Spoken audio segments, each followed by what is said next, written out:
Hey, what's up, guys? Welcome to Lawsplaining the Interwebs. I am your host, Nick Rekieta of Rekieta Law, a small law firm in central Minnesota, deep in the heart of a shipping container or some other metallic object. And with me today is a very special guest that you guys know and that I love, and hopefully you guys do too. That would be TUG. Hey, buddy, how are you? Hey there, I'm doing pretty good, man. I took a nap like an old man, so I'm good to go now. I should have done that. But I wasn't home for like the vast majority of the day. Mm. So I'm envious. I'm envious of Well, your nap, sir. I do not know how you go on, tirades of liquor and rage, man. I go on a little bit of, maybe a tiny bit of liquor, but a lot of rage, and man, I'm like, man, I'm tuckered out. I gotta do Yeah. something for it. Well, I don't know either. But at some point, I'll probably just die. Hopefully on stream. That's how we'll have to go out, I guess. With all of this, that'll be the next YouTube thing. Streamers That'd just be dying. interesting. I wonder how the live stream stops. Like, will they finally just cut you off, or how does that go? Be funny if you got a channel strike, like a community guideline strike, and they took all Uh, the money away from your estate. oh, that would be lovely. Actually, that sounds about like it would happen. That's the saddest part. Yes. Oh, and for those of you watching at home, this is Sprecher cream soda. Before anybody thinks that I'm like chugging down a beer, I am not. I'm not a big beer fan, so that is not on the agenda. Well, hey man, we've got a bunch to talk about today. All right. You've got your hands on some juicy info in the Meyer versus Waid case, and Mhm. you talked about this on your show earlier, right? I wasn't able to watch Yeah. any today, I so did. I went over it some. I hit it briefly. I thought it would be fun to come over here and talk about it. With a law splaining. I thought that would be a lot of fun. yeah, I think it'll be great. Now you've had this info for quite a while, isn't that right? Oh yeah, I got it in. Let me look at the date here. I got it on June 8th is when it started, and then the let me see, the juicy pit came June 11th last year. I set on it though because number one, I do not make it a case to go out and dump things that people say, like, ever. And number two, I gave it to Richard Meyer. I gave it to him for litigation, and I thought if it could any way, shape, or form impact his case in a negative way, I will not talk about this in public. I told him that, and lately I hit him up. I didn't ask him about his case or anything like that. Nothing on there. I just said, hey, I don't know if you filed this stuff or not. I want to talk about it in public, but I do not want to cause you any problems. And, he said, no, go ahead. It was yours. There's no problem there at all. So, yeah, I thought with Mark Waid doing his little happy dance, I thought, yeah, maybe I'll throw a little cold water on his face. Yeah, that's a good thing to do. And here, so to clarify for the audience there, yes, Meyer has this information. He has had this information for Along. a long time, since basically you got it. He informed me that he had this information a long time ago, but he didn't tell me who it was from. So that Right. was interesting to learn today. It Yeah, was there's you. more of it too. There's actually more of it. There was another piece that I never. Okay. I had gotten this stuff from direct message. Now, one of the, I'm sure you've been going over. You have the players out there. You have Mark Waid, you have Richard Meyer, Diversity in Comics, and then you have Antarctic Press, the Dunn brothers. Now, one of the Dunn brothers, the Ben Dunn, he Ben Dunn, what a name. Um, I don't know. Every time I look at it, about every 6 times, it makes me laugh. But he just messaged me out of the blue one day, and I guess because I said, "Hey, let's not burn Antarctic down until we know what happened. Let's not do that." So he messaged me out Right. of the blue, and he said some very interesting stuff about that. And then he messaged me later on, back in November, and I totally forgot about that too. Yeah, and okay, so we're gonna go through that in a minute. Let me Mhm. lay out the show. Right. First, I'm gonna lead with my correction, which is a very minor correction from yesterday, and that's I blame the gin because I missed something. I misstated something. I said that Waid should have filed his TCPA or anti-SLAPP motion along with his jurisdictional discovery motion. Now, I kind of think he should have anyway. However, I suggested that Meyer might want to talk to his attorney about trying to suppress that TCPA motion as a stalling tactic. And I had forgotten that they had made a motion to extend their TCPA filing deadline, and the court granted that motion back in November. So to clarify, what has actually happened is that the court will rule on the jurisdictional discovery motion. Now, since this is being handled at present by a magistrate judge, here's what happens. Jurisdictional discovery documents are all in. So now a magistrate will go ahead and review this stuff, and they will make a recommendation to the district court judge. That recommendation, the judge is 99.9% going to follow and sign off. Once the judge signs off, not when the magistrate makes the recommendation, but once the judge signs the order, they have 14 days from that point to file their TCPA motion to dismiss or basically an anti-SLAPP provision. So that is going to be the next move. You can expect, I mean, I think the court has something like 90 days to issue an order here. Hopefully it won't take that long, but I think 30 days is probably reasonable to kind of expect on a court timeline. We'll see, of course, how they take it, but they've got a while to answer.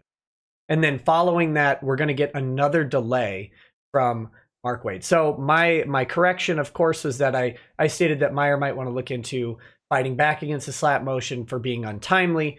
And then, but I was reminded, thanks, Ann Ominous from the Kiwi Farms for pointing out that there was actually an order already filed. So I wanted to make sure and get that correction out there. So I'm going to lead with the correction. In a minute, we're going to do the $20 super chats and up that are out there. And then we're going to talk about this Ben Dunn stuff for a little bit. And then...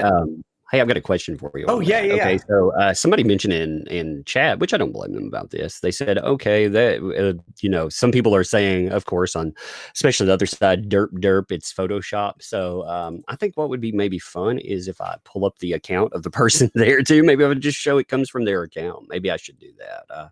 That's up to you, man. That's up to you. I'll have you just screen share it as a source, and then that way you can go ahead and organize it however works, if that's okay with you. Yeah, that's fine. I just I thought, well, I guess I'll be very thorough that way. That it's not it's not a derp that's fake. Yeah. Right.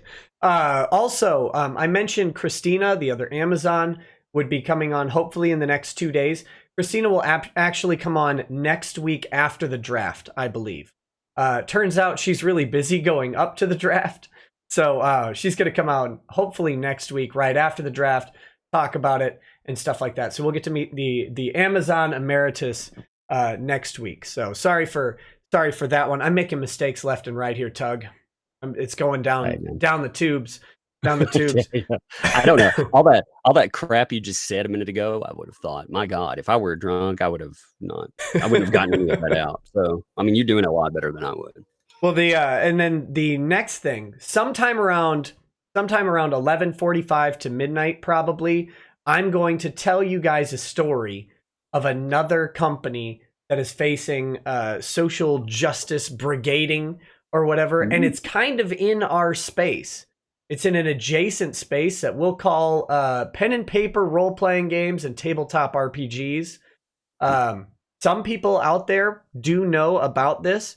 We're going to talk about it, and I'm going to offer a tweet of support to a company that so far has been standing by a contract, even though they have been blitzed about it. And then I have some very interesting news about the company that's getting brigaded, and it relates to who they've hired for their attorney. So that will be maybe interesting to y'all, maybe not. And that'll be around 11:45. And then when we're all done, then we'll go back. If there's any outstanding stuff with the drops that you have, Tug, we'll go back to that. And we'll do and then I'll either we together or I, if you have to go, either way, we'll finish up the Waid documents. Hey, So, do you think we can laugh at Mundane Matt just because, too? I haven't watched his video yet, but yes, I don't even need to see it because I know it's Yeah, the stupidest opinion possible. yeah, well, he also he decided to I don't know. After I saw his videos, I decided to mock him online because it's fun, and I didn't realize that he had unblocked me. He had me blocked for the longest time, and when I mocked him, he saw it, and yeah, he had some interesting things. I guess that would apply to all of us. I guess it would apply to you too. I guess you've made a cult setting just like me. We're making a cult out of this. Yeah, yes, awesome. yes, I can't wait till we start sacrificing things and bathing in its blood. That's what my life don't make goals. this sound too fun. Don't make this sound fun. My life goals is to be like those scenes in Rome where someone is naked and just slaughtering something and bathing in the shower of blood that comes. That's what I've been trying to do this whole time. So I'm glad that the cult is finally taken over. Yeah, no, we can definitely laugh at Mundane Matt. I do plan to do a video addressing his video, but I just haven't had time to watch it and organize that yet. But God, hey, please tell me, would he come on your show? Would he come on your show? Do you know? God, I doubt it.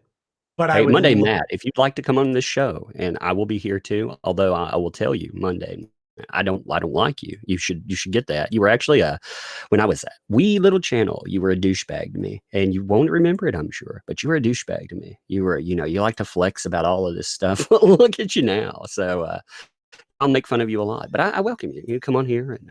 We'll go back and forth. I won't even cut you off or be an asshole about anything. I'll just mock you periodically as you go through whatever. Yeah, Monday Matt, definitely come on the show because I do not hate you. I think you might have the wrong opinion on a few things. I think you were wrong about the Maddox case, but so are a lot of people. What's that? What's being wrong about the Maddox case amongst friends? And I would love to hear your opinions on Vic Mignogna and even Meyer versus Waid. Whatever you'd want to give your Matt, you are welcome on this show. You're welcome, and I will neutrally arbitrate and make sure to keep TUG in line. And I will be your ally to the extent of making sure you get to say your piece. So definitely very come nice on the show. You. That was very nice the way that you said that. Actually, you are very neutral and stuff. I have to say, you do you do keep people in line. I don't know. I would hope that if he'd come on, that Jim could come on too. That would be really fun. It was really interesting to do a live stream, and I guess that's I don't know. It attracts Jim in somehow. I've never seen Mr. Medicare pop up in anything, but he super chatted and said, "Hey, this is he super chatted $10 and said, "Hey, this is as much money as Matt made last year." Oh, come on, Jim. I'm not even kidding. And it was really him. So I was like, shit, that's pretty funny. Yeah. Speaking of Jim, Thursday, Mars Girl. We're gonna be talking Mars Girl.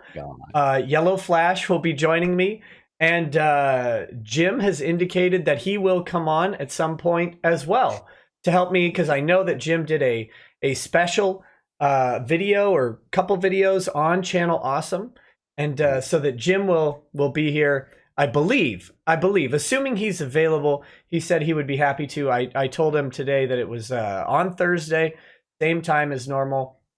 So hopefully he's available and we'll be able to pop in for that.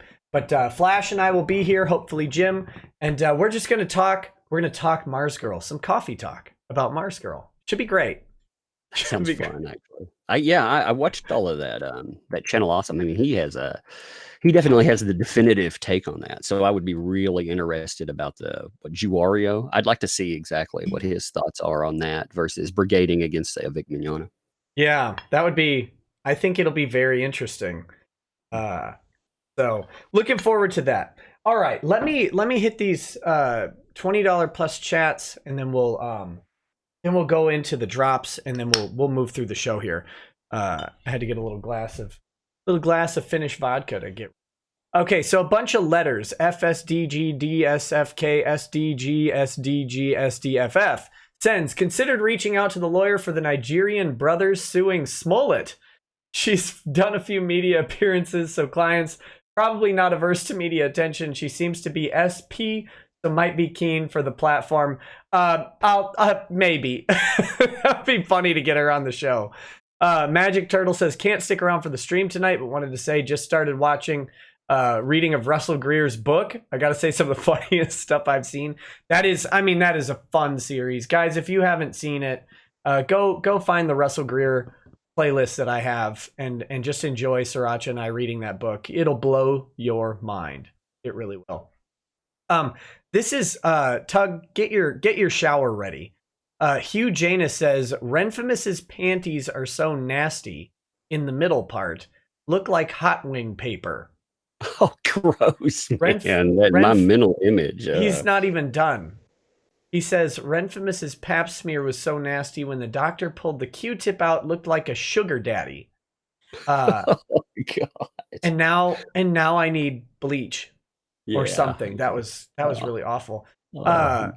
Beautiful Vash says, hey Nick, can NBA and Geekdom be countersued for damages and reputation if they take Perfection to court claiming his videos are harassing and they call him a pedo and flag his vids? YouTube deemed compliance with TOS. Maybe. It's very fact specific, but here's the thing, man. Perfection walks a narrow road of releasing information that is not verified and has been questionable. He's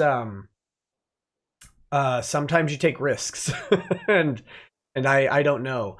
Geekdom, I don't know though if Geekdom should be suing anybody. But we'll see. Mythos Irving says, I know how Notre Dame got on fire. It was arson.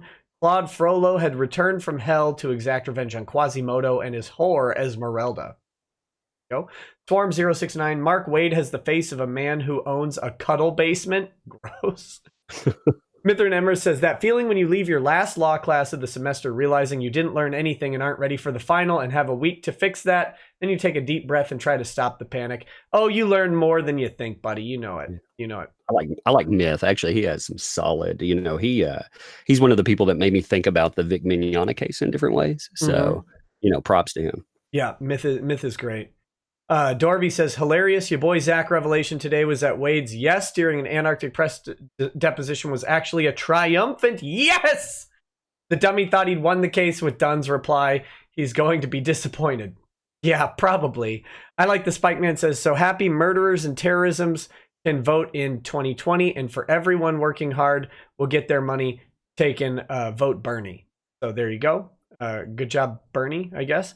Jack Mehoff says you should make a bet with Ron that he'll lose the lawsuit. Tell him that if he loses, he has to legally change his last name from Toye to Soye. No, Ron's been quiet on Twitter. I don't know how to make fun of him just if he's quiet. That seems rude. Miss Meadow Kitty says, what was that? He took your advice. He took your advice. That's weird. Well, he might have gotten concurrent advice from his attorney. Just shut up. Just shut up. What are you doing? Shut up. Oh my God.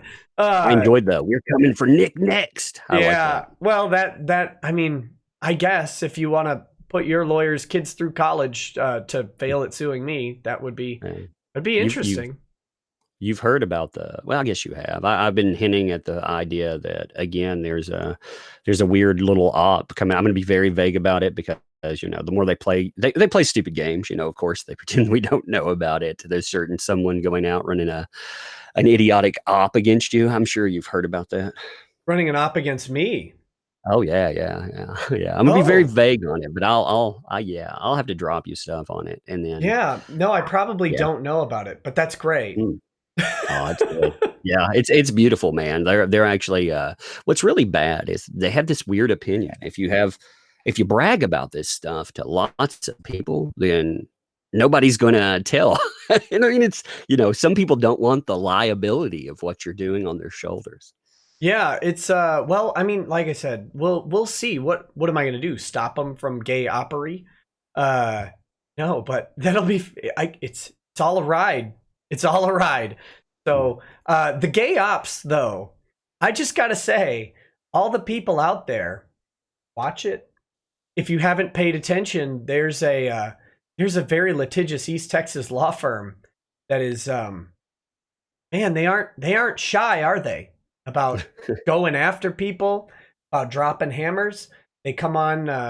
The head attorney there seems to be happy to tell people that they're stupid, make fun of them in public, and to also just devastate them legally.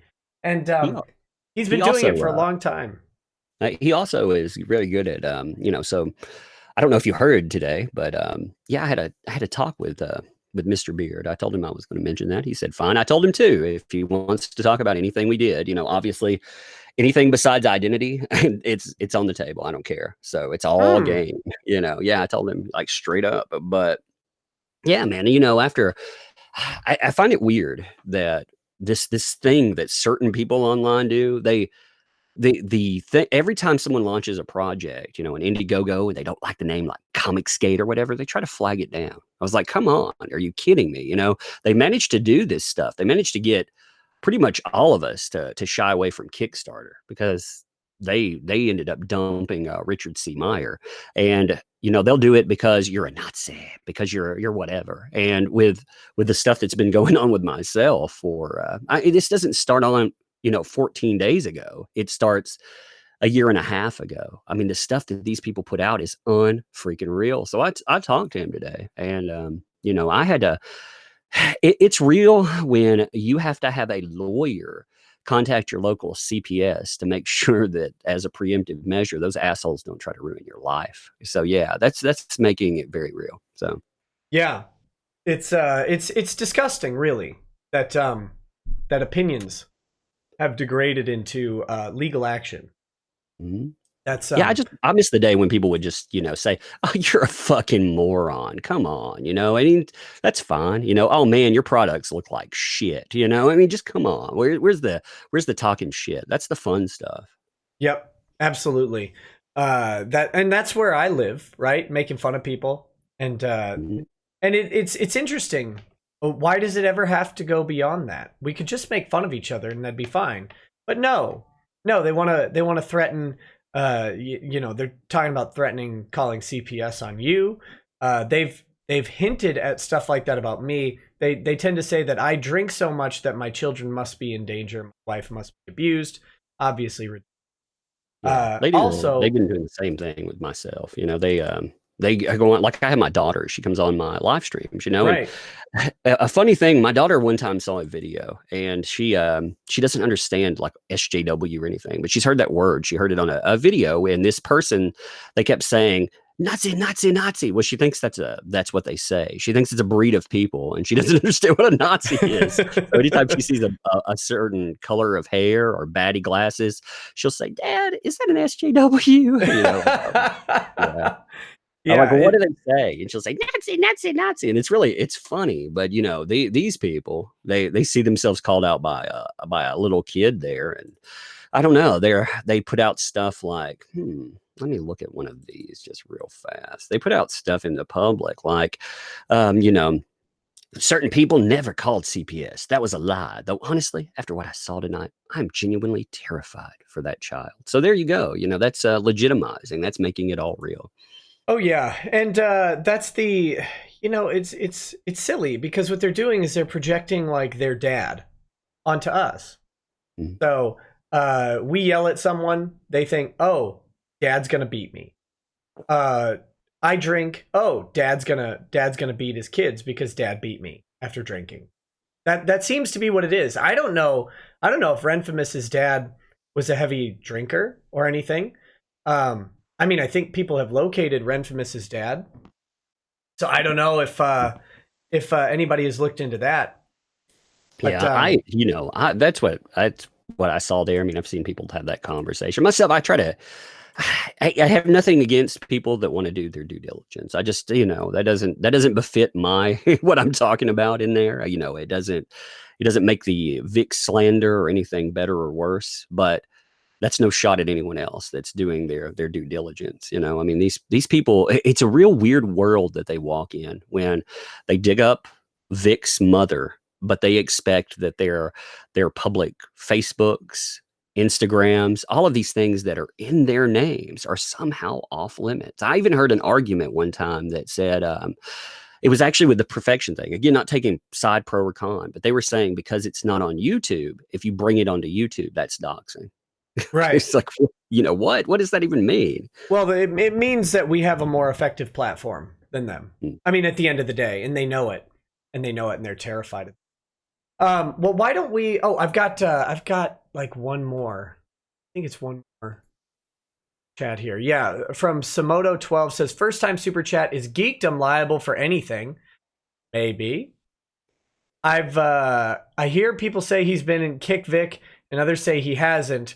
Or is it I'm just dumb and haven't seen? I don't go on Twitter all that much. Geekdom in public has been quote unquote neutral. Geekdom in private may not have been so neutral. So we'll see. I don't know if I don't know. Maybe Geekdom has something to say about that. But again, we'll find out. Guys, this is to me, I don't know about y'all. This is the best television show ever written. God, it's good. We just get to sit here and watch it like actually unfold like a Matlock show where there are surprises and twists and secret characters and new evidence at every turn, and it's great. Some people think like us, some people say you guys are obsessed with this. You're damn right I'm obsessed with it. I feel like a head critic talking about it. Oh my God, did you see that? I feel like I don't know, you you feel like a coach, or I don't know, you got maybe a head announcer or something. I'm not sure. I just feel like a play-by-play guy every now and then. I mean, it's amazing. I don't know how to even categorize it. I'm watching it happen just the same, and sometimes I get to participate a little bit because I get some of that information that people are sending or come across, and I get to relay it, and it's just great. Nothing better. Siren Jag says, since we're correcting things I corrected last night's haiku, here we go. Is that cotton? No, that's just Mark Waid's rosacea. I'm pronouncing that wrong. Hold on. Rosacea. That's just Mark Waid's rosacea. What was the last? Oh, let me start that again. Is that cotton? No, that's just Mark Waid's rosacea. Plus, the dog's pregnant. I think that's gross. That's very gross. That's a love story. What are you talking about? Also, the Gunt says Iron Man dies in Endgame. Cap goes back to the past to marry Peggy. Falcon becomes the new Captain America. Well, if that's how it goes, then thanks for ruining everything for us and spoiling that. Okay, well, why don't we get into this Joe Dunn stuff? And let's talk about what you've got. Got. Now this will this will come from Ben Dunn, his brother. Okay, so that's I'm going to clarify that right off the bat. Oh yeah, I keep saying Joe Dunn. It's Ben Dunn. Well, they have Ben, and there's the two Dunn brothers. So, like I said, I thought about this stuff for a while, and I thought, well, yeah, why not? Why not talk about it? I don't know these people. I don't know them. I don't know them. Fuck all. It's it's a beautiful world they've created. Now, anybody who's saying, there's some people that have been saying this stuff, it can't be. It's not real. Photoshopping on. You'll see. Ben Dunn. This is his Twitter account. Okay. Yeah. I mean, he's even followed by AP and everything. You'll notice, open it up, and all the messages pour out. It'll start out. I'm going to use screenshots for some of it so I can scroll quickly, but you'll see it starts out exactly the same as what I'm throwing out here. So it's just easier for me to find what I want, in these, because I've seen them so much. But you can see it's the same thing, when people are wondering. I just don't want to go through this whole stinking message set, but you can tell it's all here. So I'm covering this one part. Actually, I guess I can cover it right here. It's fine. That way there's no qualm about Photoshop. No, nothing. But I think this is I don't know. This is very telling. So you just want me to read this, or how do you want to go? However you want to go through it. I haven't had you've only sent me one tiny thing. Oh, I missed Miss Meadow Kitty's chat. I'm sorry. 1 second. Thank you for catching that. Miss Meadow Kitty says, Boulder Matt, clink, clink, clink, come out and play, clink, clink, clink. There you go. Boulder Matt. Yeah, you're going to do some Warriors. That's awesome. Well, you are. All right. So, yeah, I like doing that every now and then. I like to call people out Warrior style, except my, my balls dropped a while back. So it's hard for me to hit that voice. Now, he wrote me out of the blue. Like I say, he wrote me. He wanted to someday clear up misconceptions, and I invited him to do so. I told him, I've been trying to keep up with this stuff there. People. I told him, I think this is a very reasonable statement. This is right after everything happened. I've tried to be reasonable toward AP as I can, given the recent events that transpired with Jawbreakers. Many creators and titles are solid. But you all back, because they're talking about back in comics. Okay? Plus, I know people that are on there. So, yeah. And the Sure. back independent projects are worthwhile. Still, as I told them there, what happened. I mean, there has to be.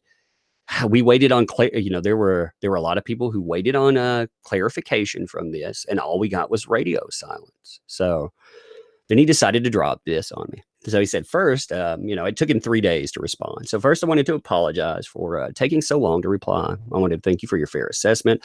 Truth be told, AP has always been on the fringe of the comic industry, yet somehow we survive. We had high hopes for the success of Jawbreakers, but the virulent attack on my brother from the SJW side was unprecedented, something we had never experienced in our 33 years in business. And it was like Pearl Harbor for us. You have to understand that there were personal considerations as well. My brother's decision was heartbreaking because after the Waid call, he was afraid of the future of some friends who worked for Marvel. Normally, we would have ignored such attacks, but it began to intrude on his other job, and that is when he made the decision to cancel the book. Then the other side attacked, and we were caught in the middle. It was a no-win situation for us. So we thought it best to just remain silent. This, of course, led to much speculation over the course of action. I wonder what if we had stuck to our guns, or if Waid hadn't kept it or had kept his nose out of it, would we even be having this discussion? If nothing else, it exposed the seedy underbelly of the comic industry. So at least some good came of this. Let me answer that. Of course you wouldn't be having this discussion if you had stuck to your guns or if Waid had kept his nose out of it. Mm-hmm. Of course not. If Waid had kept his nose out of it, they would have gotten some pressure from nobodies, and then they would have backed down. They backed down because it was Mark Waid, because they were scared of Marvel, because they were scared of Mark Waid's power. That. I mean, my brother's decision was heartbreaking because after the Waid call, he was afraid of the future of some friends who worked for Marvel. Normally, we would have ignored, but so I mean, right? That is a damning statement. Yeah. Oh, it's devastating to their case. It'll be interesting to see how Ben Dunn either dealt with that in the full deposition. As we know, the depositions were all redacted.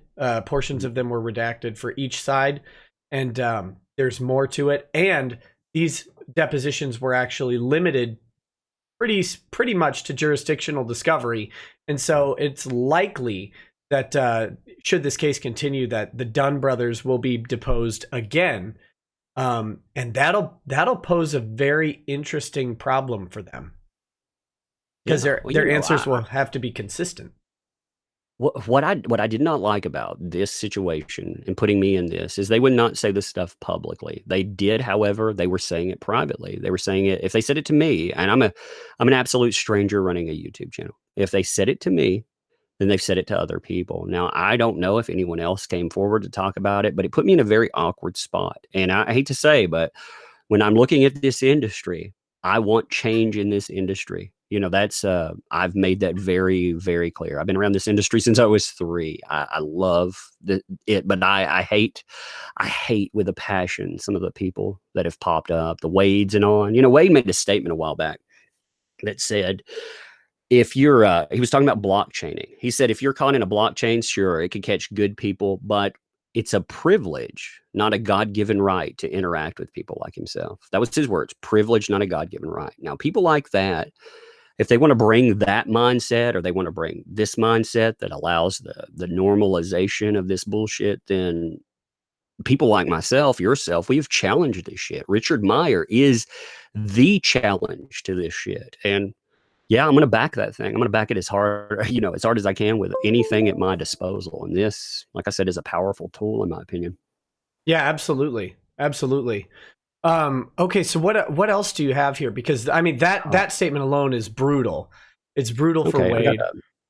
I got another one. Give me 1 second. Let me stop screen sharing and pull up Yep. the the other thing. Now the other thing is going to come out of my email. So you know, it'll have the requisite email information across the top where you can tell you can see a person's email on it and everything. I Right. mean, you know, it's gonna have his email on it. Like I said, that's the only way I know how to proof it. Actually, maybe I'll. No, I don't care. I don't give a fuck. I was gonna say maybe I'll blur that out. All right. Let's see. Let me read a couple chats while you pull it Okay. up. These are from before the show still. Okay. Aegis Thomas says, hypothetically speaking, how exactly would Vic, as a plaintiff, prove the tweets are false? Will the burden of proof ever switch to the defendants? It's very simple. Vic will simply state that they're false under oath, that these stories are manufactured, that they didn't happen. And then the defendants have the opportunity to prove with better evidence that they're true. And they have to prove it with better evidence. They have to have more credible testimony. They have to have facts to back it up. Maybe witnesses to the specific things stated that are false. That's what has to happen. But here's the thing. They're going to go ahead and, if I had to guess, they're going to authenticate every single tweet in deposition and in documents. And they're going to ask if all of the tweets were made by the defendants. And then once they've done that, all Vic has to do is assert that they're all there and they're all false. And he may actually be able to move for summary judgment on that point, because how are they going to prove that these tweets are true other than to just simply state that they are? They're gonna have to submit evidence to support the tweets. The discovery is going to be massive, but it's a weird place. The burden of proof will definitely switch to the defendants as soon as they assert truth as a defense to defamation. That guy says, give Tug's little one a hug from all of us. Well, I can't do that, but Tug can. Andrew War Snowboard says, hashtag we are all Vic Mignogna. Sidgar1 says, what's up with the title of this video, Nick? I'm coining it now. Weeb Wars Episode 4, A New Brigade. Well, it's not Weeb Wars for the New Brigade. And then the next, I'll do two more chats real quick. Eduardo Ramirez says, Eres el que es el vato estoy mirando su Twitch. Don't know what that means because I don't speak Egyptian. Ink Penification says California's national anthem is "Everyone Has AIDS." So there you go. All right, Tug, are you all set? I'm good. Here, I'm gonna pull this up. Give me 1 second. Bam, man. Oh shit. Here we go. All right. Now this is some people were like, pull up metadata and all that. Yeah, I'm not that prepared. I screenshot the damn thing. This is the best I got for you, you know. So but this is the email. You can see when it came from, November the 3rd or November the 8th, 2018. Is he still running his email off of those free trial discs? I guess so, man. I mean, I was like, all right, dude. All right. Now what was really bothersome about this was, you know, he told me some shit. He wants it all confidential. Like I said, I don't care. This deals with blacklisting. This deals with right out blacklisting. He mentions it. So this past Monday, AP had an editorial meeting in San Antonio. I called to see the status of several books I had in the pipeline, and they told me they did not have time to look over them due to the Jawbreakers situation. Immediate flags went up. Jawbreakers situation. Jam breakers, actually, right there. Jam breakers situation. I asked what that was all about. I thought AP was done with that on a non-legal level. Well, apparently one of the artists for Jawbreakers, they did not say who that was. I'm going to guess that's John Maitland. I may be incorrect about that. There may be someone else, but with the time, he can correct that. But that's who I thought they were talking about. Came to AP with a comic project because apparently he had been blacklisted and could not find easy work. So AP was debating whether to pick up the book or not. Apparently, this artist had some stuff on social media. I am unsure, but they indicated was in support of Comicsgate and due to the toxic.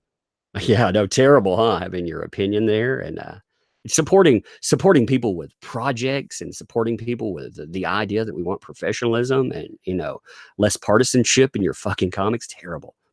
And due to the toxic element in the comic industry, they turned the project down. Later, I found out, I'm unsure of this, other artists such as Dave Dorman. Dave Dorman is a fucking talent. And Kelsey Shannon. Kelsey Shannon's a nice guy too, have also been blacklisted as well. I can't say for certainty there's an actual blacklist, but something is going on.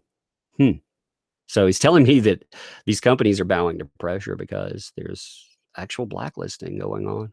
No, there's no such thing as gatekeeping or blacklisting in comics, Tug. How dare you?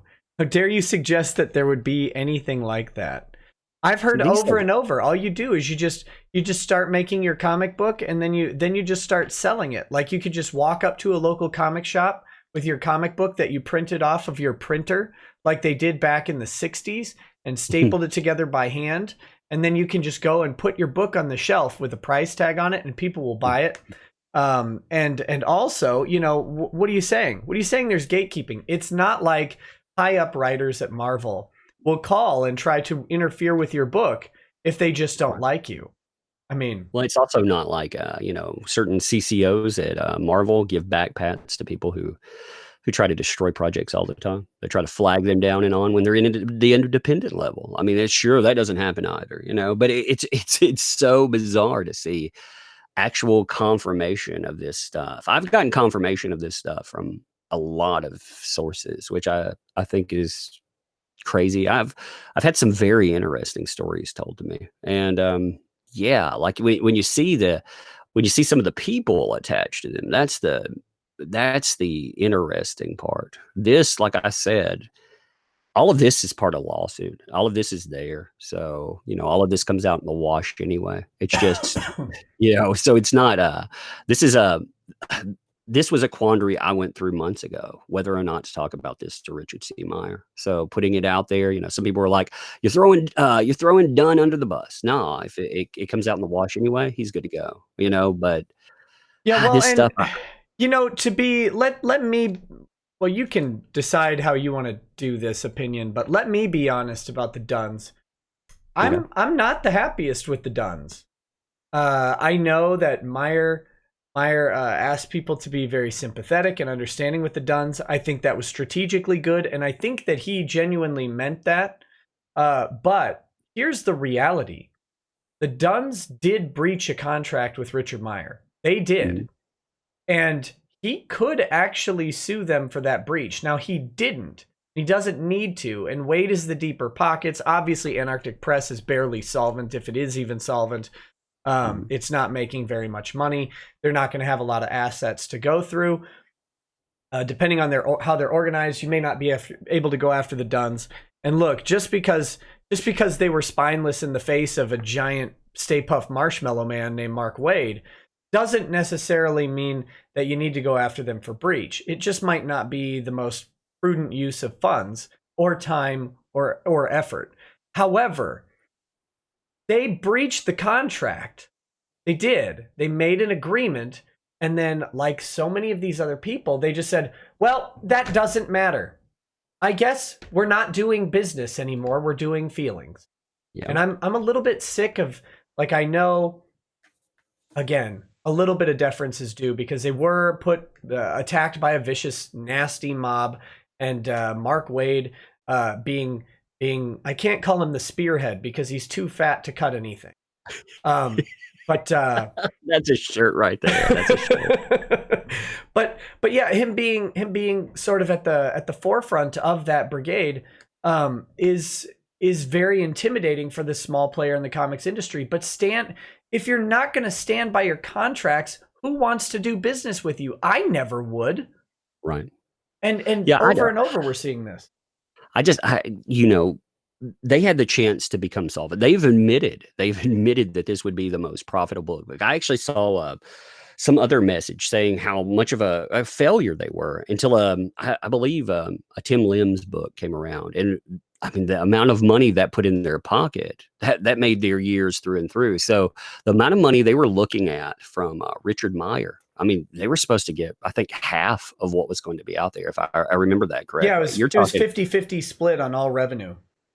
So, I mean, man, you know, you're talking about more money than they've ever seen. And this is a company that was failing. But what happened is apparently one of the Dunn brothers is, I guess, a doctor, from the way I understand that. That's what I And heard.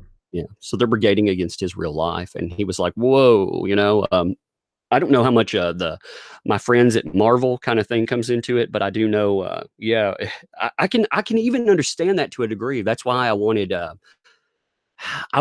Richard to put out something. Richard, I like Richard anyway. When I started out, he was telling people, "Hey, go watch this guy because he sounds like an autist." I was like, "Thanks, man. Thanks, I appreciate it." But no, I mean, he's been trying to change the industry, and these people for that they have hired private investigators. I've got this interesting series of tweets. There's 28 of them.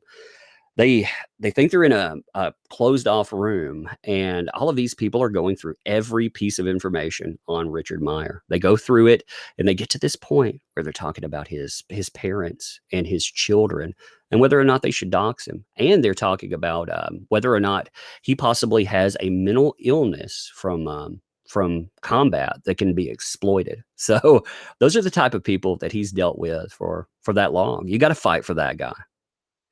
Yeah, yeah, absolutely.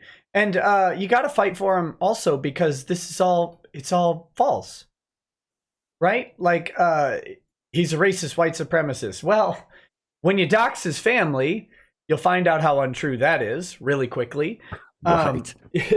When you even Wade's stupid idiot of a lawyer, Wade, is out there trying to push the white supremacist angle. Man, I saw that. I couldn't believe, maybe I don't understand the law world, but I thought maybe as a lawyer, maybe you shouldn't be out there saying, "Oh, that guy was in Charlottesville," and you know what that means. Never mind. Now remember, these people want me disbarred for saying dummy, for saying Miss Beta, for saying cuck, for mocking someone. They want me disbarred.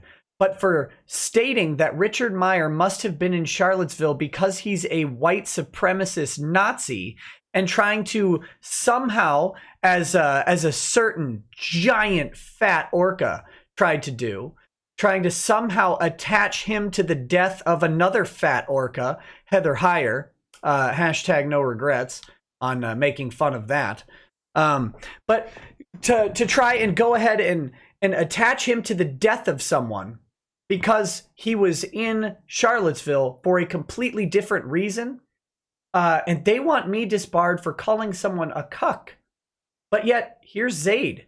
Here's Zaid doing that and implying that Meyer's participating in this protest, definitely trying to damage his reputation. It's absolutely ridiculous. Is this is this the new norm in society? Because I don't remember. Maybe I didn't pay enough attention. Maybe there wasn't an internet to show me how, jackassery actually worked, but I don't remember the face of this stuff. And you weren't being mean. I thought you were just trying to sexy up that name for Ron, Oh man, Miss Thor. No, the reality is that lawyers can be mean. That lawyers can be mean. Zaid is treading a line. I'm not going to say he's over it yet. He's close, though, to defaming Meyer. That's not being mean. One of the causes of action in this case is because Waid has called Meyer a white supremacist, specifically, and said he had affiliations with white supremacists. Well, that's a fact statement. That's a fact statement that can be proven true or false. And so then it becomes defamatory if it's false, because it carries a negative connotation. It's obviously intended to carry that negative connotation, and it's intended to keep him out of contracts, which they actually did in this case. So for Zaid to do the same thing is going a little bit beyond, in my opinion, zealous representation and moving into the point where he's actively participating or very close to participating in that defamation. I'm not saying he's breaching ethics rules. One thing people don't seem to understand is how much leeway we have to defend our clients. Now, most lawyers haven't been fighting it in public because most of their clients don't want the fight public. Right. However, this fight is public. This is a new face of things too. I mean, it's that's something I've talked to 3 lawyers recently. Some of them told me some very interesting things about, first of all, inference you can draw. Like if I go out there and talk about videos, I can I can make an inference if it's sensible. For example, Bob comes out of the bathroom with white powder on his nose. Bob is acting erratic. Bob is using cocaine. Okay, that makes sense. Standing in line for a queue for a while to see a voice actor. Actor hugs you, therefore actor is pedophile. That's probably not. That's probably not the best inference. So, Right.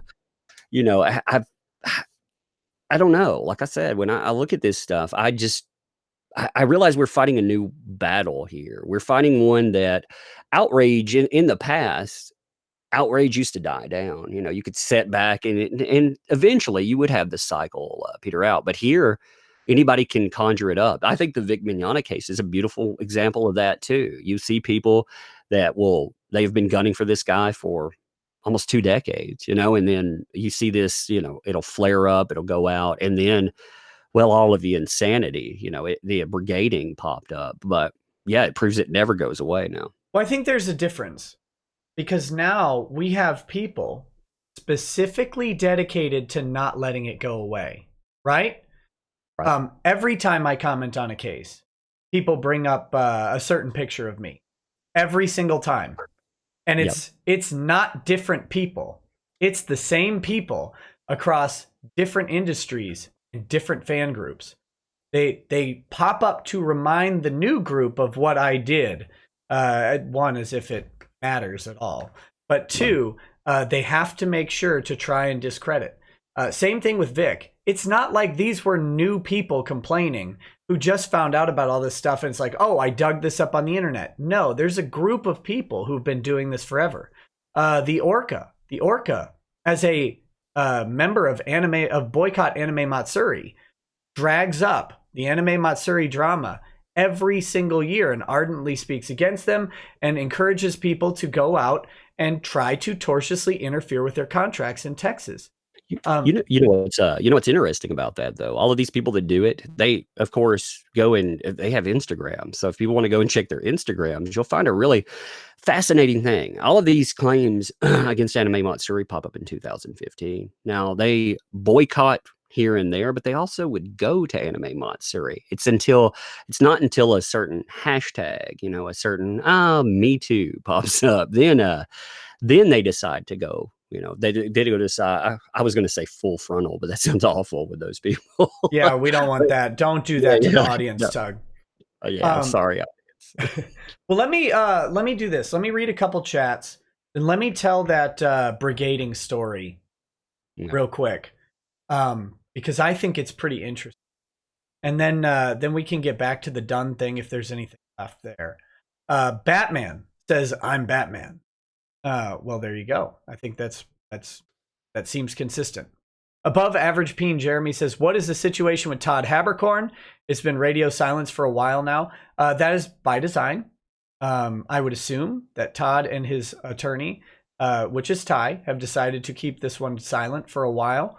I don't know. We might be seeing something on that soon, but I don't know.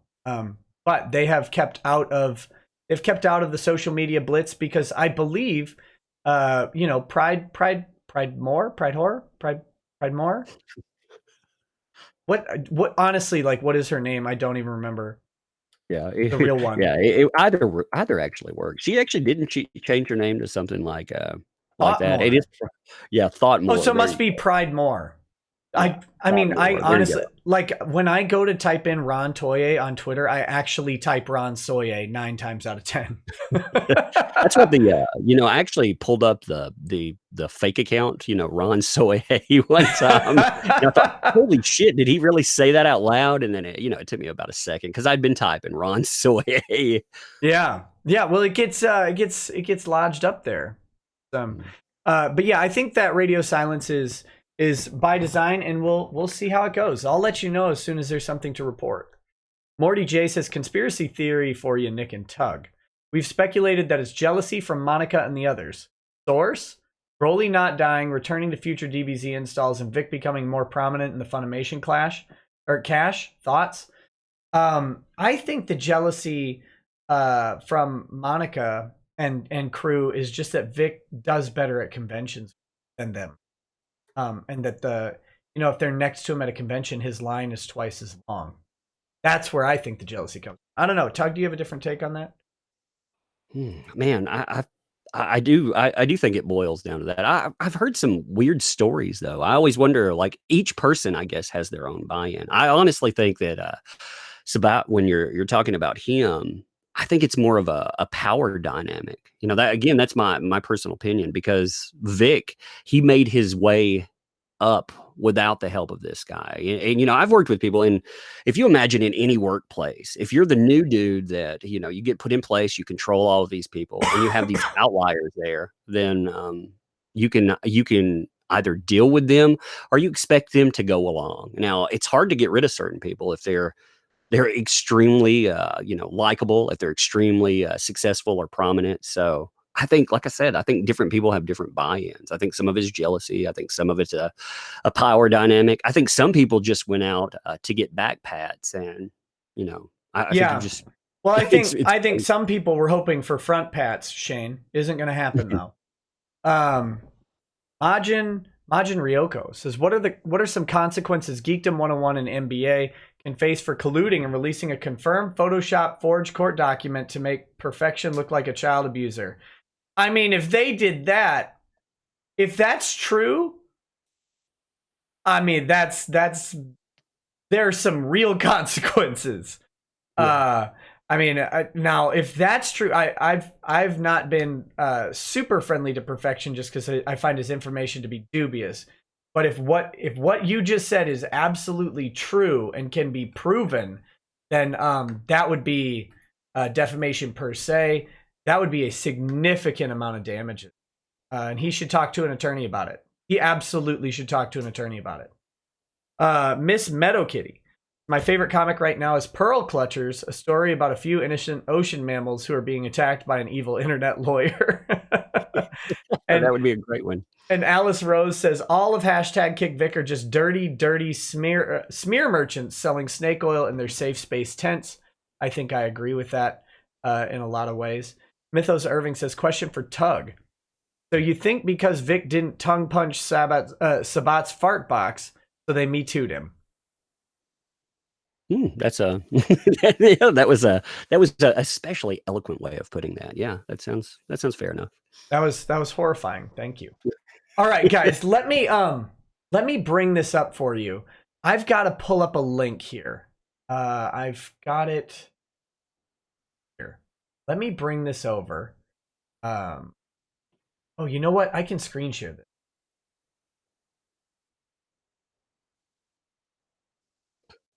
It sounded like a question. I was like, you do know, like, you got a boomer on the other side of this. So. Yeah. Well, the thing I've got to figure out is how this looks on. I don't have the full screen showing on my screen share stuff. Anyway, okay. So bear with me a second, guys. I've got to talk to you about a couple different players here. This is very, very interesting. This is Fantasy Trip Adventures. This is a Kickstarter. It's created by Warehouse 23. This was $53,381 in from Kickstarter. Bring this project to life. Let me read this announcement. This announcement is very, very important. Okay. This Kickstarter is closed. That's one thing here. We're not plugging a Kickstarter here. A missive from our friends at Frog God. Now, Frog God Games is a pen and paper RPG company. They produce things akin to Dungeons and Dragons. They're pretty popular in the tabletop RPG circle. Okay. Frog God Games announces this. Steve Jackson Games and Frog God Games are excited to announce a new horizon for the fantasy trip. The Frog God Games Lost Land setting will now contain adventures and resources for those who want to use the fantasy trip in the framework of this ancient and storied world, filled with places to find vast caches of treasure or die trying. The first adventure in this series will be the Crucible of Freya, with many more to follow by popular demand. We're always listening to our fans. There has been tremendous demand for a joint venture between the fantasy trip and the Lost Lands. Fear not, because it's in the works right now. The big Lost Lands Kickstarter has but 3 days left to run, so check it out now. I'm excited too. Stay tuned for details from Steve Jackson. That's the owner of Steve Jackson Games. Okay. Steve Jackson, Frog God Games, they come together and do a joint project. Now, I'm going to tell you a little story about Frog God Games because that's where this gets important. I can stop screen sharing this. Stop screen sharing. 2 years ago, CEO of Frog God Games is at a convention. And this story will probably sound familiar to you for other reasons than that you've heard it before, because maybe you've never heard of Frog God Games or their CEO. That's the Steve Jackson, like Munchkin and all of, I mean, that Yes, who I'm thinking about that. This is Steve Damn. Jackson Games. I think Carmageddon might be one of their properties. GURPS, the generic role playing system. Good. Yeah, man. Damn, I didn't. When I'm listening to this, I'm like, damn, that's we're not talking about someone I've never heard of. We're talking about someone a lot of us have heard of. Yeah, Steve Jackson. Now, Frog God is lesser known. However, they entered into an agreement with Steve Jackson, obviously, to do 2 years ago at a convention. The CEO of Frog God Games is talking to a former employee of Frog God Games. And in the course of the conversation, a cigarette is offered to the former employee or requested. I'm not entirely positive on that, but basically, can I bum a cigarette? Yeah, here you go. He hands cigarette pack to the former employee, okay? Right? Are we with me on this? He's lending her a cigarette. Oh, it's a her. In the cellophane sleeve of the cigarette pouch is his ID, his photo ID, and his hotel room card. She takes the cigarette out, hands the pack back to him. Sexual harassment.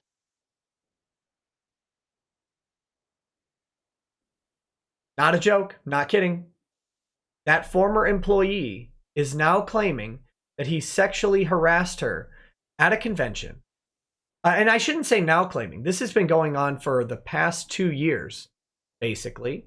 That he sexually harassed her by offering his hotel room card to her, which is obviously not true. I mean, I should go ahead and point out that his wife and kids were in the hotel with him. And so he would be allegedly inviting a woman to his wife and children if this were true. That just got kinky. That's very, what the fuck, man? What the fuck? Okay. So now what Frog God has been dealing with for a while is every time they get a project, right? What happens? Of course, you know what happens every time they get a project or make an announcement. Who comes out of the woodwork? The predictable actors, except in this time, they're in tabletop. They're not, there's probably some overlap with anime communities and stuff like that. But it's the same type of people coming after them. Never one, of course, no police report. Of course, no charges were ever levied, because obviously if you said the situation that happened, if you just went ahead and told anybody, they'd say, so what? It's like, yeah, so he gave you a cigarette? Cool. Sweet. Cool story, bro. So that's what they've been dealing with. Now, I'm going to tell you, Steve Jackson Games, not Steve Jackson. He is not actually the CEO of Steve Jackson Games. He owns it, but he has hired, a CEO, and there's a staff. This is a pretty decent sized company. The CEO, whose name eludes me, I could probably look it up, but who cares for this story? It doesn't really matter right now. CEO has been under some sort of attack from the social justice community. They have been going after them. They're going after this contract. So I have a little bit of a plan. I don't know if you guys want to join me in this or not, but I am going to Steve Jackson.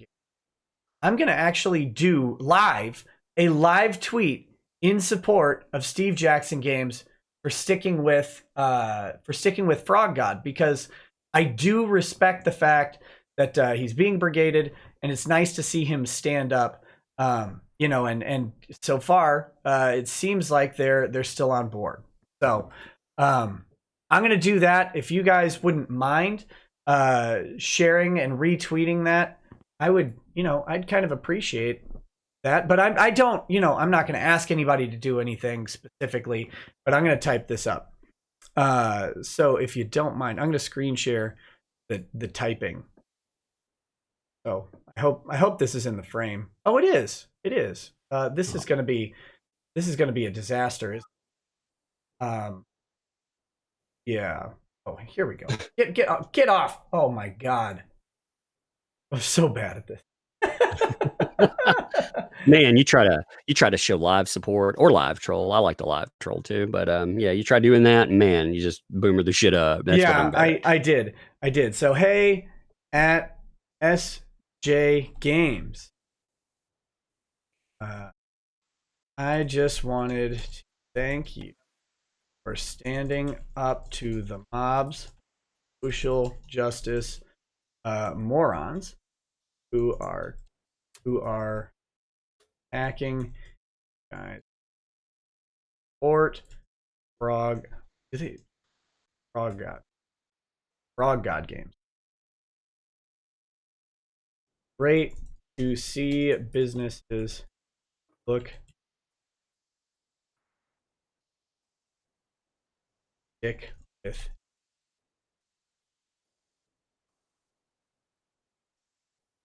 All right, I'm sending that tweet out because again, here's a story of it's the same thing, right? This is obviously ridiculous.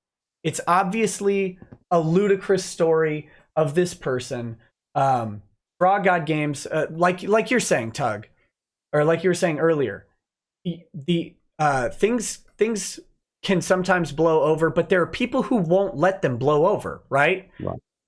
There are people who will keep coming up. And now, in this case, you know who keeps coming up, right? Obviously, the chica who's a former employee who is decided to weaponize her lady parts, to come out and try and get this contract broken up. People don't realize how board games, you know, all of this stuff is either. There's out of the Me Too movement, there was spawned a RP Me Too movement, which sounds bad if you sound that out. RP Rape Me Too. RP That's actually, Me Too. but yeah, I mean, that sounds really bad, but it's the role playing version of Me Too. Now, if you think that that's protecting people at the table, no. Like, say you take a character and you play that character, it has a high charisma. You'd play that through sexuality. That is the same as sexually assaulting people. You go out. There were 3 examples they gave. They gave that one. They also said if you mansplain rules, that is the same as sexually assaulting people. And I thought, my God, that's not that was real. I thought it was a troll. It was so ridiculous, but no, it was real. I should have known better. And you know, when you think about that atmosphere, of course, these people. It's just like anything else with all of this Me Too design. These people are allowed to go out, openly brigade, and nothing happened. Yep. And it's crazy. With that, I have been asked to pass along a message. This message is from Frog God Games. They would like me to tell you guys, I guess, that they are planning to fight back against this. They're planning to fight back against the people who keep instigating these brigades, which means they have hired Ty Beard. Beard Harris, Bullock and Hughes has been retained by Frog God Games. So I have one further message. Hey, BJ Hensley, Stacy Delarfano, Jessica Price, and Christopher Helton, we will be in touch. We will be in touch. So there you go. Ty Beard is representing Frog God Games. Those 4 people, BJ Hensley, that is the That is the charming woman from the story. Stacy Delorfano, Jessica Price, and Christopher Helton. We will be in touch. Look for look for letters from Ty in your mail coming to a doorstep near you. That'll be very interesting to see. That'll be very, very interesting to follow. People are learning. They're learning that the way to do this, the way to survive, because this isn't one person, right? These are businesses. They have employees. And taking a story and blowing it out for whatever stupid reason you have to try and destroy a company, you're trying to go after people's money. Lube up. They're coming. The tides are going to change here. So hope you guys will help share that info. Will show your support for Steve Jackson, because they're currently supporting Frog God, and that is great, standing up to the brigades. But yeah, and those people are coming. And as this develops, we may have the beard on to talk about it a little more. But, I think you can agree, Tug. It's time to fight back against these people. Oh, yeah. Yeah, I was saying that today. I really... apparently I said a lot in a rant today. I didn't realize some of the stuff I said. But yeah, it's kind of like... these people never back off. They want your information. They want to burn your life down. And it's time people have to stand up. As I said, because someone quoted me, said, if fucking people are going to threaten me with my identity and docs, you can have my docs, but it'll come on a fucking piece of paper that's aimed right at the every fucking financial thing that you have in your life. That's the way I feel about that stuff. If you want to burn our lives down, great. We can play that game too. It's going to come with a price tag, and we all have to draw a line, man, because the next line, it's worse. It always gets worse. It always freaking gets worse. Yeah. And it always gets worse. But here's the thing. You know what? These people keep living on internet rules. Internet rules. Doxing is bad. Coming to your work in this will be put in context in just a second. Coming to your work is bad. Finding out your family is bad. Talking to your clients is bad. Talking to your friends is bad, right? Going after everybody else is bad. Guess where that's not against the rules? In the law. In the law, you get doxxed really quickly because lawyers have to find you. And you're only at their mercy to not share that information. And then guess who they need to talk to find out about, one, how much money you have, where you keep your money, who the connections are. They have to talk to your family. They have to talk to your friends. They might have to talk to your business associates. They might have to come to your employer. Sometimes depositions are done at your employer for your convenience. Isn't that nice? Where they'll just go ahead and call up your employer and say, look, we need to rent out a conference room for 3 to 6 hours to depose one of your employees because we've got a court deadline that has to be met. So we're going to need that. That's a good thing to have happen at your office, right? Hey, that's nice of them. I mean, that's really nice. That's actually well, why would you want them to have to drive? That's just that's adding danger to their day. In law, none of that stuff is off limits as long as you do it legally. And lawyers have lots of tools, and lawyers are happy to hire investigators for a perfectly legitimate legal purpose. And you better not have weird statements in your background. You better not have any of that, because they'll dig it up. I can imagine Ty, pimp lipping up in there. He's going to just he's going to strut up in there, and doing that. Man, that's a cool mental image. I know it makes law sound really cool, at least in my head. It looks really, really awesome. And it's, it does have really beautiful moments of payoff that I've been noticing more and more. We're looking, we haven't seen these people suffer a cataclysmic defeat in public yet. We saw them kind of, eat shit when it came to Kavanaugh because, whether you're on right or left, I always try to say this stuff. These people break it down to polarities, right, left. It's right, wrong. It's very easy to see. There's not a political dynamic. And when you saw that, you saw them brigading in public, and they ate shit for it. But they've never had that on a private level, a public calamity, and they're due one. We've got to go in, and we've got to serve them up something, because otherwise, again, if you look at the way that this stuff moves forward, that buy-in you're talking about with Frog God Games, that's typical now. So the thing that becomes outrageous, the thing after that, what happens? What is normalized in there? Are we talking about swatting people again? Are we talking about the weaponization of CPS? Where exactly do you go where you make this worse, or you take it to another extreme? After a while, there are no lines. Yeah, there aren't. And here's the thing. What you guys, I've tried to communicate this, but I do so many streams and videos, so I know that some of you have not seen this. But the law is always like a decade behind society. The Supreme Court moves slow. Everybody moves slow. Lawyers move slow too, because they're old, right? So, what's the big criticism against me? Well, he's only been practicing for 4 years. Well, yeah, I have. One, that doesn't mean a whole lot. But two, when you've got millennials running full-on campaigns on social media, you probably don't want a 67-year-old attorney to take your case quietly and have a year of you getting hammered on social media for them to get a resolution. You need attorneys who are coming after the people who are coming after you. They need to move quickly, they need to move devastatingly, and they need to be public about it. And so I would bet that this Frog God Games, whatever happens, will be public. I mean, I don't know how it might turn public. I have no idea what source of what window to the world people might have to turn a lawsuit in the Nerd Kingdom public. I'm not sure where that might happen, but I have a feeling that I'll be reporting on anything that happens in that case.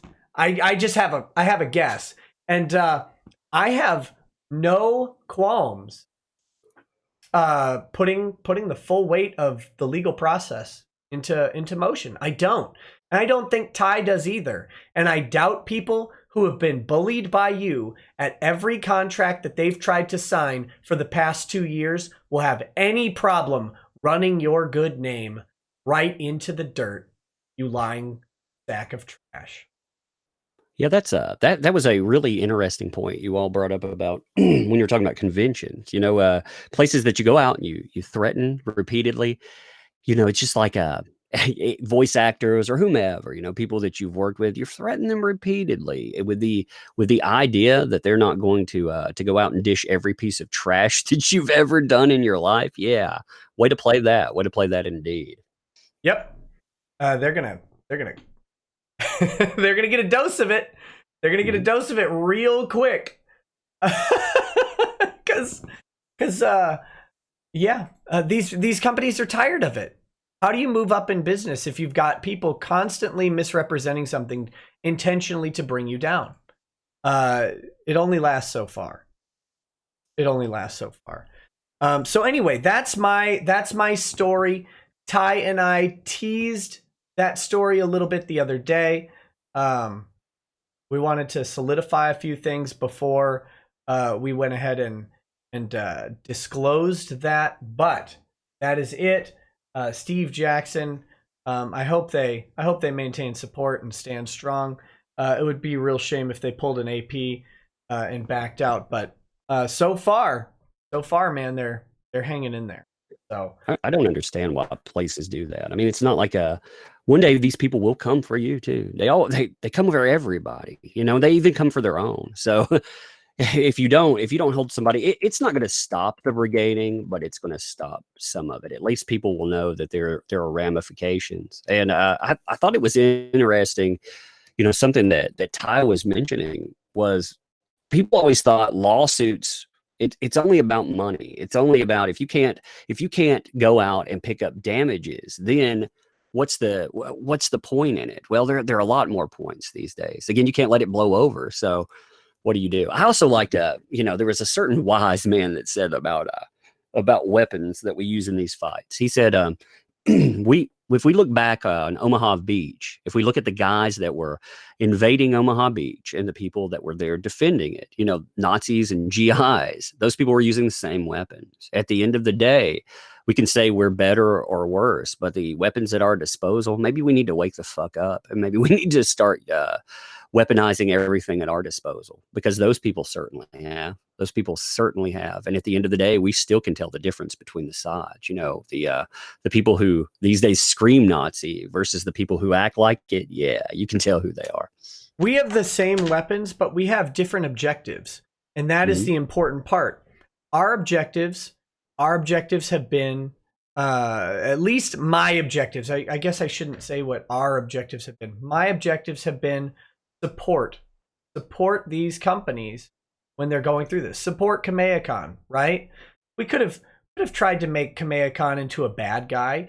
We could have said that the owner was like a weasel or something. And in some ways he kind of was, right? He was caving to the pressure, but ultimately he came around and stood by Vic. And that is so important. And I'll tell you that is because of the support that he got. Because without that support, he actually was under the impression that he was going to get attacked. Instead, he got support. It was the difference of our side versus their side. Their side is attack, destroy, because they can't build anything. Look at these pathetic people. The moment they try and build something, what is it? Deadbeats took an embarrassing amount of time to get funded. An embarrassing amount of time. They've got 40 different people doing an anthology. Some people who would be considered real talent in the industry with some new no talents thrown in. But it's an anthology, so you've got people. If you're following comics in the traditional sense, this book should be of value to you. And yet, it took them 14 days to fund a pretty mediocre goal. Whereas 43 plus people. You know, we had been talking about how many people are on this thing. I was cutting it off at 40, but there are 43 names plus more. So oh my how God, many people are actually on this? Yeah, 40. When you figure half of that's going to go to production. So that's usually my happy medium there, half of it. And then you start dividing up that, and then you divide it into 8 pages. These people are making like $13 a page or something. You're paying an experience. You know, that's beautiful. You're paying fucking experience. You know, when somebody tells you that, they're telling you that they want you to work for free. If you're that far up, some of the people on this project too are some of the most influential people in comic books right now. They have the most attachment with all companies. If this is the best that you can do, trading on those names, then, you know, if some random, they love telling people like myself that I'm nobody. And I like to tell them, you know, listen, you dumbasses, you know, if I'm nobody and I can not only outperform you, but I lap you on several occasions, then what does that say about you? I mean, that's pathetic. You know, well, me it and says, 2 dudes you never heard of. Anyway, sorry. It says very simply that they don't know how to build. They only know how to tear down. This is evident with Mars Girl. Mars Girl's been on YouTube for a decade and has less followers than you do, less followers than I do, less followers than a lot of us who've only been doing this for a year, maybe 2 years. Why is that? They're unlikable. They can't market anything. They're ugly. That doesn't help. They're stupid, which also doesn't help. Oh, and they lie a lot. That really doesn't help. These people can't build. All they can do. The biggest boost Mars Girl has ever gotten in her career came from her tearing down someone else. That's it. Never supporting, never providing or adding value to a thing. It's always tearing down someone else, getting in on a hype train. What do you think she was trying to do to Vic? She was trying to get leverage, the drama, to get some views. The thing they actually accuse us of, but the thing is, we're succeeding and they're failing. Well, that's what you know, the Orca likes to say that everything I've talked about, which I screenshot, I give people my side of it. You decide how you spin that. If you think it's just clicking outrage, that's your opinion. You can say whatever. But these people say all of this stuff is outrage marketing, and fuck yeah, we do market stupidity. I suppose we laugh at them. They could stop anytime, but what they do to get this book funded, they resorted to true outrage marketing, and that's if if an army of industry professionals can't do it on their own accolades, then you people are fucked. Yeah. I Well, mean, they're mistaking outrage for laughter, or laughter right. for outrage. Like most of the time, even when we're pissed off, we're laughing at how pathetic these people are. It's embarrassing. Really, like I'm not even going to do the tagline. It's just frankly embarrassing. How Man, speaking of unfunny. laughing, can I laugh at Mundane Matt in a minute? Yeah, Really, let me read the chats real quick, and then Okay. we'll laugh at Mundane Matt. Okay. Batman says boobies. There you go. 4,000 foot Siberian llama says, God bless you, Tug and Nick. Thanks for all you do. I love you all. Keep it up. Can I get a how embarrassing for you? Eat a jelly bean. There you go, buddy. Automata says, wait, sir, did you say Jessica Price?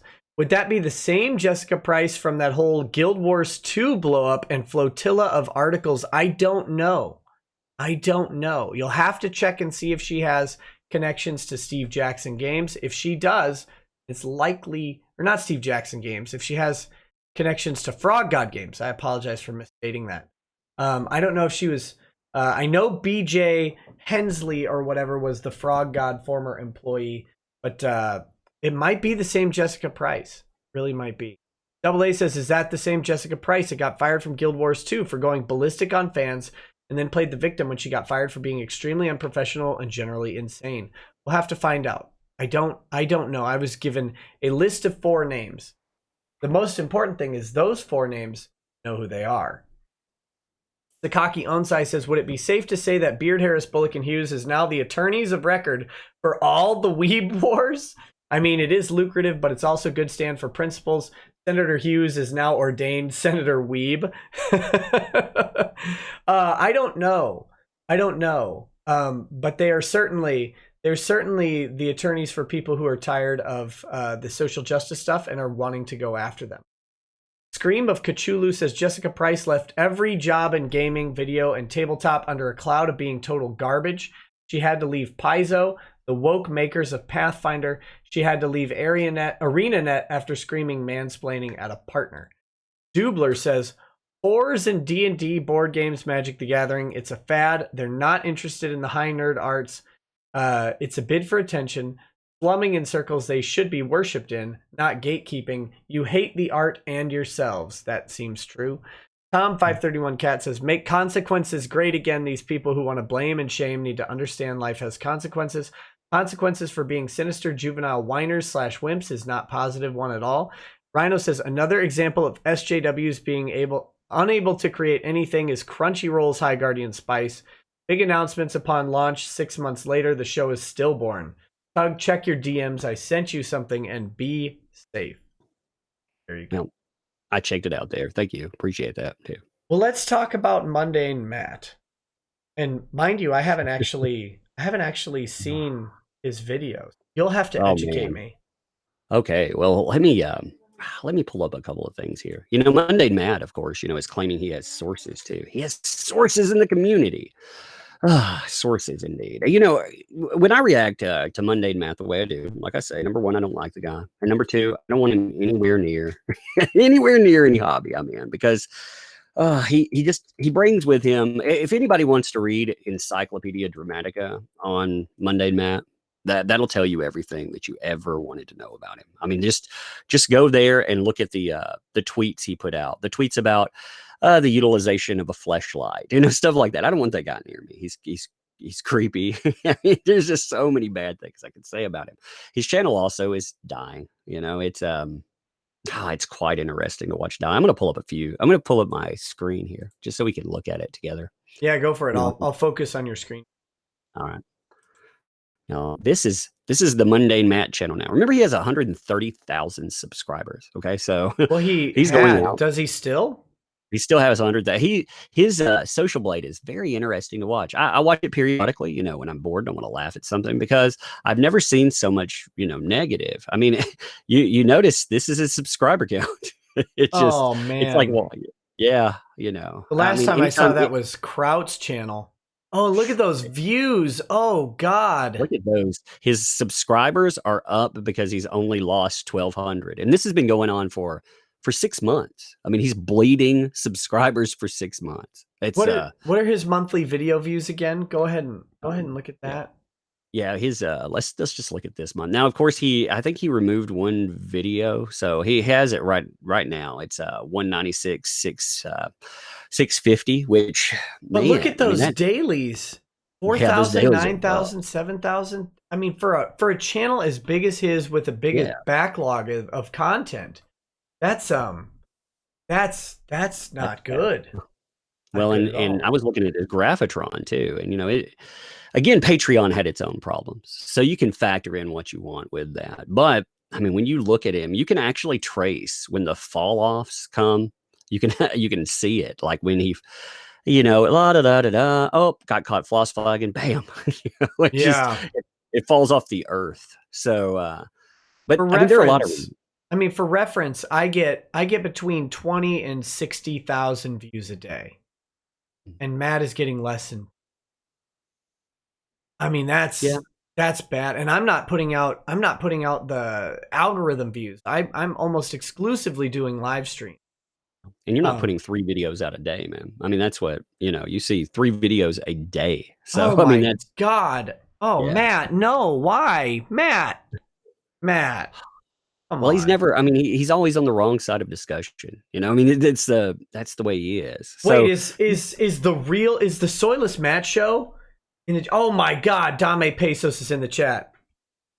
isn't he? Oh my God, I love that guy. I love Oh that guy. my goodness. Oh I love my. that guy. I do. Like, if you wanna step in and see something really funny, you want to cover that. Again, remember, I mean, we're all a bunch of autists getting in a fight, and even we don't want mundane Matt. That's That's terrible. I mean, we're like, nah. He's like, you guys are gatekeepers. Fuck yeah, we're gatekeepers. Stay away. You know. But here's him covering the biggest subject out there. I mean, you see how many people come to live streams and on. This guy, 130,000 people looking. He gets 3.5K. And where's the other one? I think he had another. Oh, here it is. 1.5K. Man, that's sad. That is very Oh sad. God. Yeah, so I decided I would mock him for it, because I periodically mock Matt. I mean, we all do. Well, maybe not you, but a lot of us do. I've never mocked anyone in my entire life. Yeah. How dare you suggest otherwise? You're gonna You get. just I'll hire you Ty, and I'll come after you. oh no, no, tortious interference of something. But I mean, he's fun to laugh at, you know. So I tagged him into something, and I don't know why he unblocked me for some reason. I had been trying. I really mean this, Matt.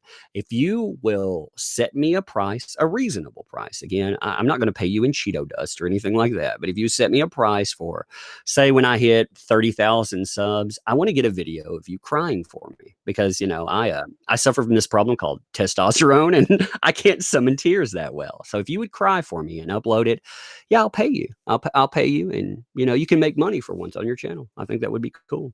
You know, but I offered him that before. You know, I offered him at 10,000. I offered him at 20,000. Now I'm offering him again. You know, if it's you know, if you want an unreasonable amount of money, maybe we'll crowdfund it. But don't bitch out when you know it. So anyway, I was making fun of him, and he decided to clap back. I thought that was really funny. He said the following: "Sorry, I haven't been milking it for views for yourself like months. I've covered it when I felt it was relevant to something I could talk about or find interesting. I mean, your channel is literally all about the case, obsessively so. You have listened to me. You do realize, like, I'm an obsessive person. I'm quite literally an obsessive person. That's part of my personality." Then he goes on to say, which I thought goes with everyone: "I held off when I spoke with my contacts," because he has contacts. He says that in the video too. I have contacts. reading a case in one of those, and it's talking about the lawsuit being filed. And he says some of these allegations are true because my contacts told me, wait for it, wait for this, that he was rude. That's what people are getting sued over. And I was like, what jackassery, dude? You know, what jackassery? You don't know what the fucking lawsuit is about. You can't muddle your way through a fucking article and find that out. Okay. But he says, you know, he spoke to him months ago when it first started, and heard some things that were in line with accusations. And I'd like you to know what your sources told you, you know, because again, we're talking about sexual abuse, and your ass is ponying up, you know, your ass needs to anyway. If you're going to talk about accusations with that lawsuit, because again, that's what your videos they're discussing there. You know, Vic is back. Lawsuit against Fundation is on, so he's talking about the lawsuit. Then pony fuck up, man. Show it, because otherwise you're just out there running fucking yap and don't know anything about it. Then the end here, this was a situation I was waiting to see on, and sadly, people like you make it a cult. Oh my God. Matt, why? Why, Matt? Why would you do this to yourself? First of all, we know you don't have contacts. You're the rock whisperer, right? That's what Jarbo's doing. The boulder whisperer. He's out talking to the stones, casting the boulders, and deciding what happened to Vic here. If you're waiting to see, what are you waiting to see? I've been waiting to see evidence this whole time. It doesn't mean I can't talk about it. And what is Matt suddenly the bastion of credibility here? Like Matt, Mundane Matt, you are the arbiter of solid, steadfast, sourced reporting. We all know that that's what you are. That's the brand you're going for. Okay, Jarbo. Just like you said with Maddox, right? Oh, Maddox has a good case. Come on now. A dead man would have read that paperwork and saw Maddox had no case at all. The only person who would have thought that Maddox had a case from that paperwork was Maddox's attorney, Kevin Landau. I don't think even Maddox thought he had a good case that was actually filed in court. I think it was only Landau who's like, yeah, this will definitely be good. I'm totally not milking you for all of your money. Oh, Matt. What a mess. What else does he say here? This looks He's sad. talking about how he told us that he could essentially he could report this and he could get the views. He could, you know, he could go out, but you know, he's not going to milk it. So I asked him, you know, for a challenge. I want him to prove he could get the views, cover this in a series, get over 20,000 views for 3 videos, and also get positive subscribers one time. Oh man, don't do that to him, Tug. That's rude. Yeah, apparently having any success. I mean, that's awful. I think it's hilarious. People should go and like just check out this conversation for yourself. You know, go in if you want to look at it on social media. It's beautiful. It's beautiful. Don't look at that profile picture because that's less than beautiful. Less than beautiful. Yeah, you don't want that in your life. Oh my God! What a disaster! What a disaster is Matt Jarbo. Talk about a fall from grace. Why? I've never reported anybody. Pull up the screen. Oh, you reported everybody. Exactly. I loved it. I was very happy about it. Like I said, he was a jackass to so many people out there, you know, because I don't know. I don't know if it's a condition of being one of the skeptics or what. I've run into a few. You know, I don't know enough about them. Maybe that's being asinine to them, but I've ran into a few that are teetotal assholes. You know, they got this huge ego for what? For what exactly? Like when we forget that we just come out there, especially on Matt, you know, he reads articles. So whoopee, you know, that's fucking hardcore, man. It's very hardcore. But when we forget our audiences, we're no better than these voice actors or anything else. And these people, they forget them, and then until they lose them. And then when they lose them, they go to Tumblr and a post apologies and cry, I guess. Yeah, well, that's how it goes. Say I got 2 more chats here. Real Spider Phantoms has finally caught up after half an hour of 10-second skipping and watching Give Tug a drink on me. Don't read aloud past here. All right. Thanks, buddy. Mythos Irving says, another question for Tug. Are you still a cheating a-hole? Am I cheating a-hole? I don't remember what that's I don't remember what that's in reference It sounds like, because it's from Mythos Irving, I have to assume it's a meme, but I don't know. Are you still a cheating? Did someone call you a cheating a-hole? I don't remember, man. So much crazy shit is going on. I'm sorry, I don't remember. Yeah.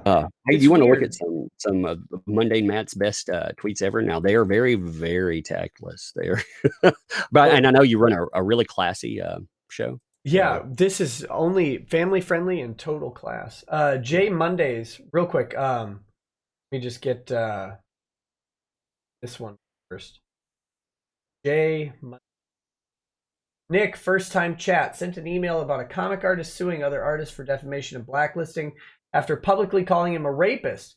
The twist is that the alleged victim is countersuing for rape and has details. Could be an actual slap. Ooh, that's interesting. I'll look into that. Skeet Neat says, hey, Tug, how can you create comics if you're good at writing but suck at drawing? Outsource. That's what I did. Because, hire an artist.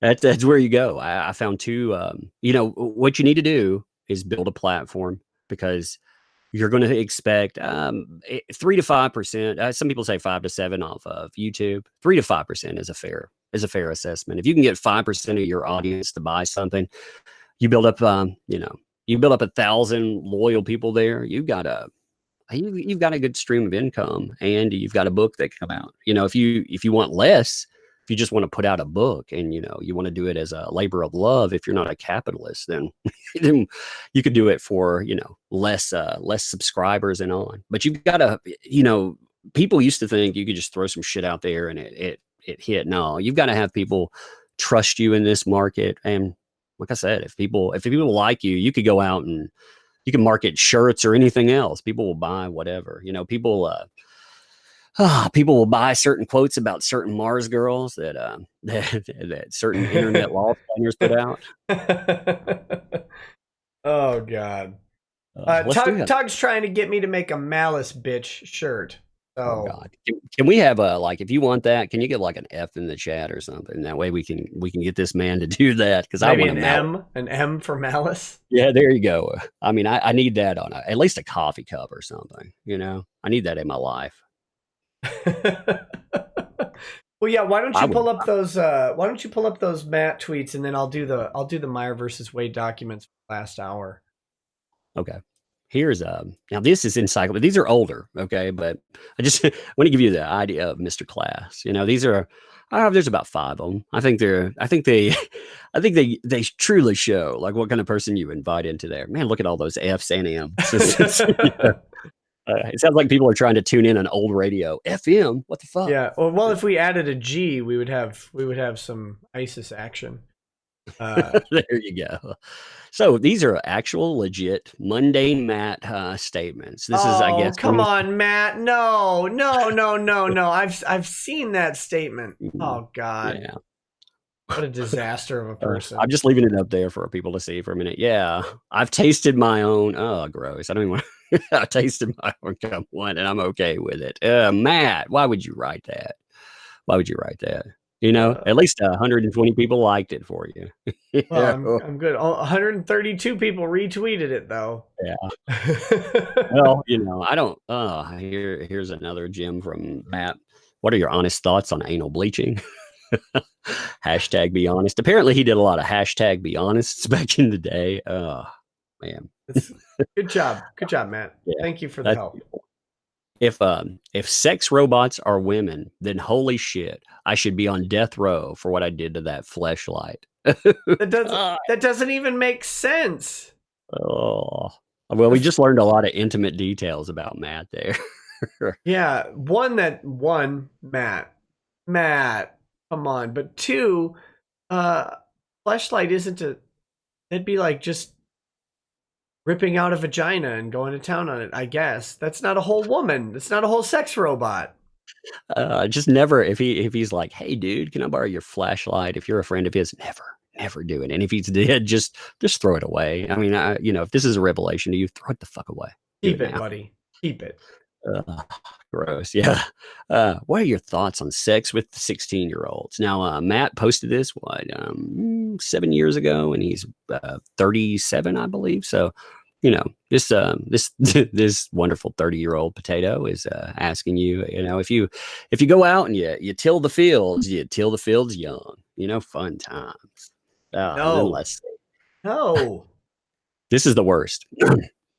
Why is there no children's book called Everybody's Genitals Smell Different? It's not the easiest subject to tackle, but it's still true. Matt doesn't have sources on this. He's only smelled one set of genitals ever. Is he wanting to tell this to kids? What the hell? Is that an easy reader book that you need to like sit down with a kid and read, Matt? Because It's one of those gold bound books, right? Like the no. So that's a small collection. That's what Encyclopedia Dramatica put up, but there are a lot of them. There are a lot of them. Matt is a gross human being in every sense of the word, not in the SJW sense, in every sense. I'll go further. He is in a SJW sense. He rants about Trump all the time. Again, who gives a fuck about Trump, pro or con? If you vote for Trump, great. But having these conversations, like when he was talking about this stuff too. I forgot about this one tweet. Let me pull it up. He had to insert Trump into it because that's just the guy that he is. And he was talking about how he said if libel laws open up, which is what Trump wanted, of course, then it's lawsuit city for abusive tweets. That day will be quite funny when people who are the worst on Twitter get served. He's talking about people like myself because I made fun of his fat ass. Sorry, that's not going to open me up for libel. Hate to tell you. Truth is a defense. Truth is an ultimate defense to defamation, Matt. You're fat, buddy. You're large. If you tattooed a blowhole on your neck, you could actually go swimming and, you'd be in danger in Japan. So, that's true. We would call you girthy. Girthy. Extra girthy. There you go. Oh, my goodness. I mean, yeah, if hair plugs were horses, I'm sure there's a statement in there somewhere, but I don't know how to end that one. But yeah, when I look at him, I think if hair plugs were horses, then we'd all be mundane mad. I'm not really sure how that works, but yeah, I don't know. Anyway, I just wanted to bring that up because I periodically I like to mock mundane Matt, and I know other people do too. I hope that a certain show out there that might have been watching, I hope that they pick up this stuff and make fun of it their own way because I love their show. I do. I love the Soilless Batch show. I love that freaking show. Oh yeah, they're quite good at roast. They do a nice Argentinian roast. Can't remember. I don't remember. They do a nice all around. I mean, if they're wherever they were at, it would be a nice roast for that. If they came over to the States, it would still be a nice fucking roast. Mythos Irving says, this is in regards to the comment of you being a cheating a-hole. It was on Yellow Flash's stream. He voted more than once on fan art, and Mythos called you a cheating a-hole. There you go. Yeah, then yes. If we have Paul, yeah, man, if I want the documents, we can prove it. Yeah, well, maybe I spammed M's when I asked for that poll. Unconfirmed, but yeah. Then we have Devil Hunter Nero says, "Oh, Tug, I had to go to therapy because of those tweets, and now I have PTSD. But seriously, love you guys, and I'm trying to get time off to go to Anime Matsuri to see you there." So. There you go.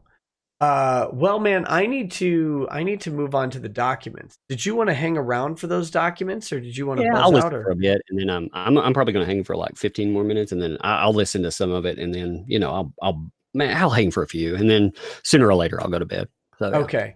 What I'm going to do, my best account. I guess I'll put it over. Hold on, bear with me, guys. We're going to screen share.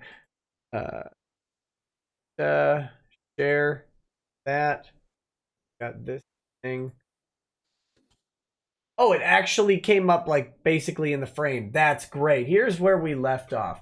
We are on page 60. Page 68 of this document. We're going to move into this. This is the Waid versus Meyer case. This is the transcript of Joe Dunn. Hold on. Holy cats. Oh, I'm fighting off a cold, guys. I apologize for sneezing anywhere near a microphone, but it just had to happen. Okay, so the questioning at this point is by Wade's attorney, Mr. Pierce. So these are the things that they find very, very important. Mythos Irving says, last super chat tonight, but I may have cheated too. So thank you. Dear Mr. Dunn, we met earlier today. I'm Ryan Pierce and I represent Mr. Waid. Thank you for your patience today. You talked about Brian quite a bit. What was his last name? Denham. How long has he worked with Antarctic Press? Oh gosh, he worked for us for a couple of years, like in the early 2000s, and then he left for a while and then he came back. I would say about 4 years. Fuzzy Pickle says, Tug, if you do a crowdfunding, should we use hashtag tug of war? Also, Monday Matt is disgusting. Hope I can hang out with both of you. Hero and Flash at Matsuri. Got hotel reviews. Reserved. Awesome. We're gonna.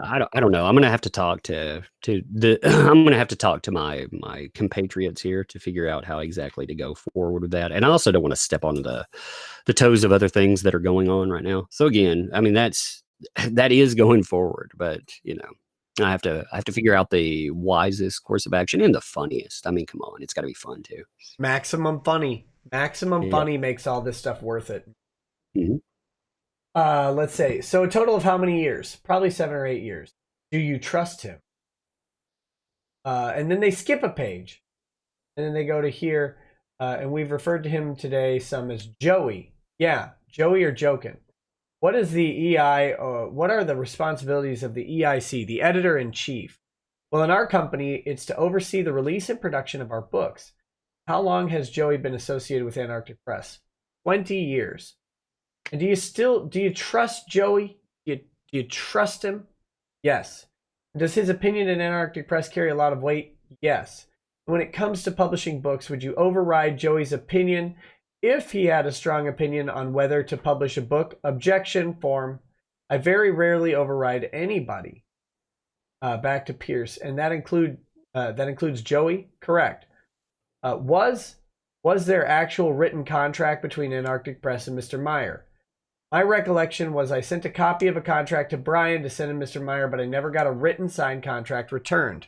Now, let me just tell you, Waid seems to think this is a death blow, and the worst legal mind on the planet. The worst legal mind on the planet. Let me pull this up, okay? Let me pull this up. $500 statute frauds. Let me just go ahead and pull this up for you guys. Jamal Eigel, attorney at Idiot, has weighed in on the Meyer versus Waid case, and he, from a Reddit post, presumably because he's dumb and doesn't know, obviously he doesn't know what these words mean. I'm not trying to be mean. He just doesn't know. You should be mean. I mean, think about all of the things he said in the past. Yeah, you should definitely be mean. That guy. No, I don't need to be mean because God was mean to Jamal Eigel when he created him. So I don't have to even try. But let me point this out. Jamal Eigel is out there saying that in Texas, and it's not just Texas, this is a uniform commercial code, that there's a $500 requirement and that contracts over $500 need to be in writing. Let me just tell you, that's not true. That's not true. Here's what he's talking about. This is from the Statute of Frauds. Now, the Statute of Frauds ruins the life of every first-year contracts student in several ways. But the Statute of Frauds says that a contract is unenforceable if it falls outside of the Statute of Frauds, which means some contracts do require a writing. For example, a contract with performance that must take at least a year.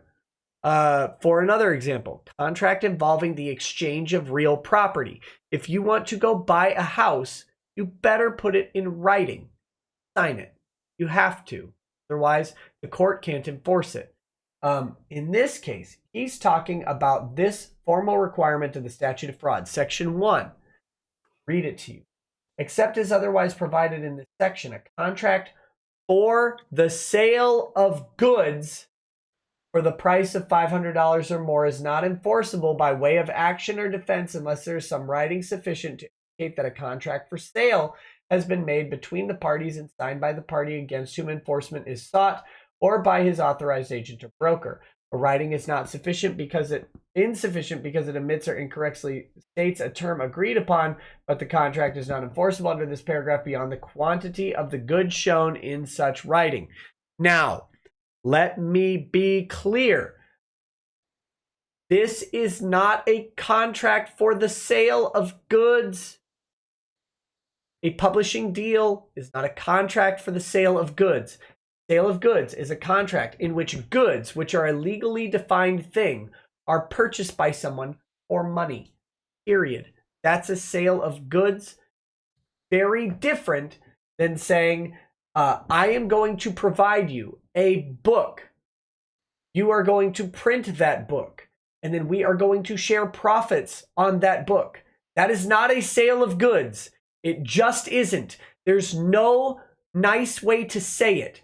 You're an idiot if you think that this is a sale of goods.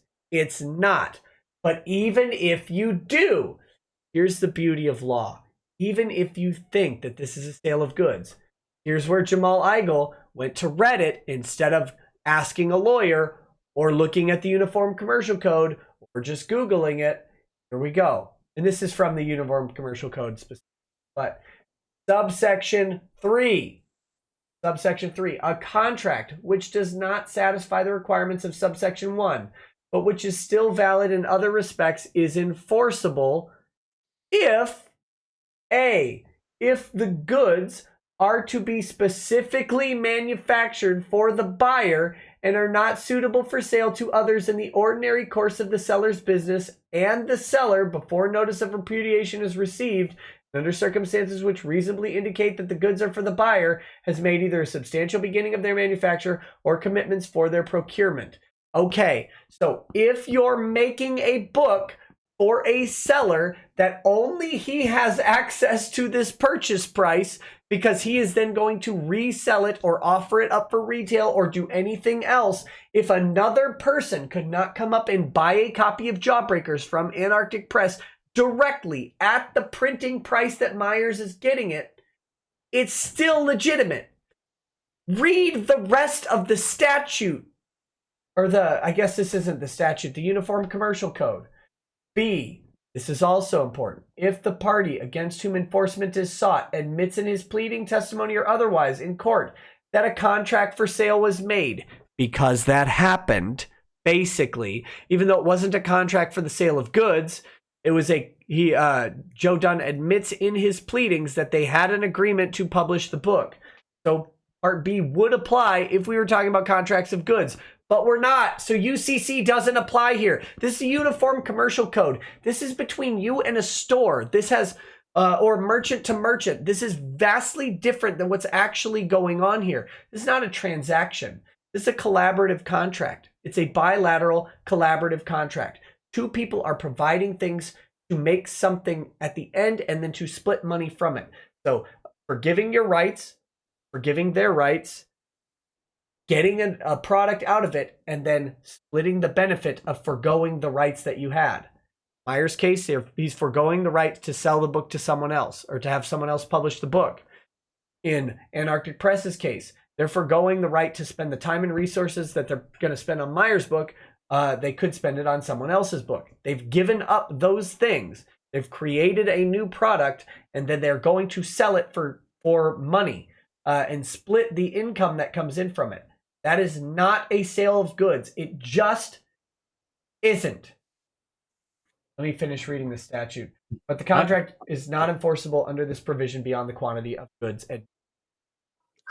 I just like Jamal. I mean, there have been so many good jingles. I always imagine him every time he speaks about this. You could just imagine one of those, Jamal Igle, internet lawyer, or something. I mean, Yeah. something to that Yeah. effect. Oh, Jamal it's amazing. Michael, lawyer of the universe. There you go. Oh, I'd like to he's see him like pop into frame and like do a little arm, clap back. Yeah, that'd be awesome, man. this guy. Every time he talks about law, I mean, he's only rivaled by Shane in stupidity. But I mean, it's really bad. It's really bad. I don't know how else to say it. And you never received that contract. Okay. Wait. Was it Antarctic Press's contemplation that there would be a signed written contract in place? Yes. And you never received that contract. Correct. They didn't need to receive it yet. Weren't actually performing the final aspects of the contract. But contracts are formed long before a memorialized writing. Contracts are formed at the time that both parties agree. Now, AP had announced that they were doing the book. Joe Dunn had sent an email to his employees. We're publishing Jawbreakers. And then he had sent another email later indicating that they were under an agreement to publish Jawbreakers. They would be breaking that. This is a very thin argument. I know Waid is furiously fapping to this, but this is not in any way dispositive of his claims. Okay. Given that there was no contract in place, did Antarctic Press have discretion in deciding whether or not to publish Jawbreakers at around the time of May 2018? My guess was that there was the shaking of the hands and it was good enough for us to proceed. Yes, in Texas it actually is. Oral contracts are just... And what were the terms of the shaking of the hands?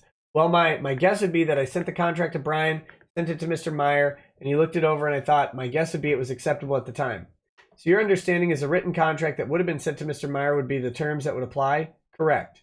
And I take it you have a copy of that contract, or somebody at Antarctic Press has a copy of that contract? Correct. And did you understand that Mr. Meyer understood that those would be the terms of the contract as reflected in that written document objective form? I never discussed it with Mr. Meyer directly, but that's my understanding. Now, this is interesting because they have, like you said, Tug, they asserted that there would be a 50-50 split. Clearly, there was an agreement of some sort that had occurred prior to the signing of this document. Mm-hmm. Pierce says, and under those written terms, did Antarctic Press have discretion in deciding whether or not to publish the book? Yes. Objection to form. And that decision whether to publish the book under those terms would be up to Antarctic Press. Objection to form. Yes. As of May 2018, AP had the right under those terms to not publish Jawbreakers, correct? Objection to form. Objection leading. Yes. Did Antarctic Press, as of May of 2018, have the right to decide not to publish Jawbreakers? Objection to form. Yes. I'm going to address this in just a second, guys, because this is very important. Pierce says, I think you indicated that you were not aware of Mr. Meyer's association with diversity in comics. Is that correct? That's correct. Did Mr. Meyer ever tell Antarctic Press about his involvement in diversity in comics before you guys discussed Jawbreakers? I can't speak for other people, but I'm pretty sure Brian knew Mr. Meyer. Were you aware of his activity on diversity in comics? No, not at all. Did Mr. Meyer, as far as you know, ever share with Antarctic Press a YouTube video that has been referred to as the Dark Roast? And look, this is the tactic and the belief, right? This goes beyond the law. This is the belief of people like Waid, that you have to, when signing up someone or a client or a new contract, that you need to go through your past and you need to tell them every bad thing you've ever done or everything that someone has disagreed with that you've ever done. You have a duty to do that first, and only then can they make a fully informed decision. That's what they actually want. That's what they actually believe. Have you run into that, Tug? Why doesn't that apply to Mark Waid then? Punching holes in walls, threatening people. I mean, why doesn't, if we're talking about being fired over bullshit, then again, this guy, I mean, damn, you want to go see your good friends at Kiwi Farms and check out all of his history, because he has a very spicy one. And like I said, if we're playing that, so some mean words on the internet mean that you are unemployable but punching holes in your employer's wall means that you're a-okay. I got you. Sending black flowers, wasn't it? Yeah. Wasn't it black flowers Mhm. when someone's when a company went out of business or something? Yeah, Um, and what would your wife think of you? Oh, well, my wife was dead, so yeah, yeah, which he clearly knew. Yeah, yeah. that's what they believe. You know, and I've seen this firsthand. Do your clients know about your YouTube channel? Actually, most of them do. So, Yeah, uh, my employer does. My employer, we talk about it. So, I've had a discussion with them because these people think that that's the thing coming down the pike. That's somehow in some way that this is the world they want. When they reap this whirlwind, they're going to enjoy it too. They're really going to enjoy it.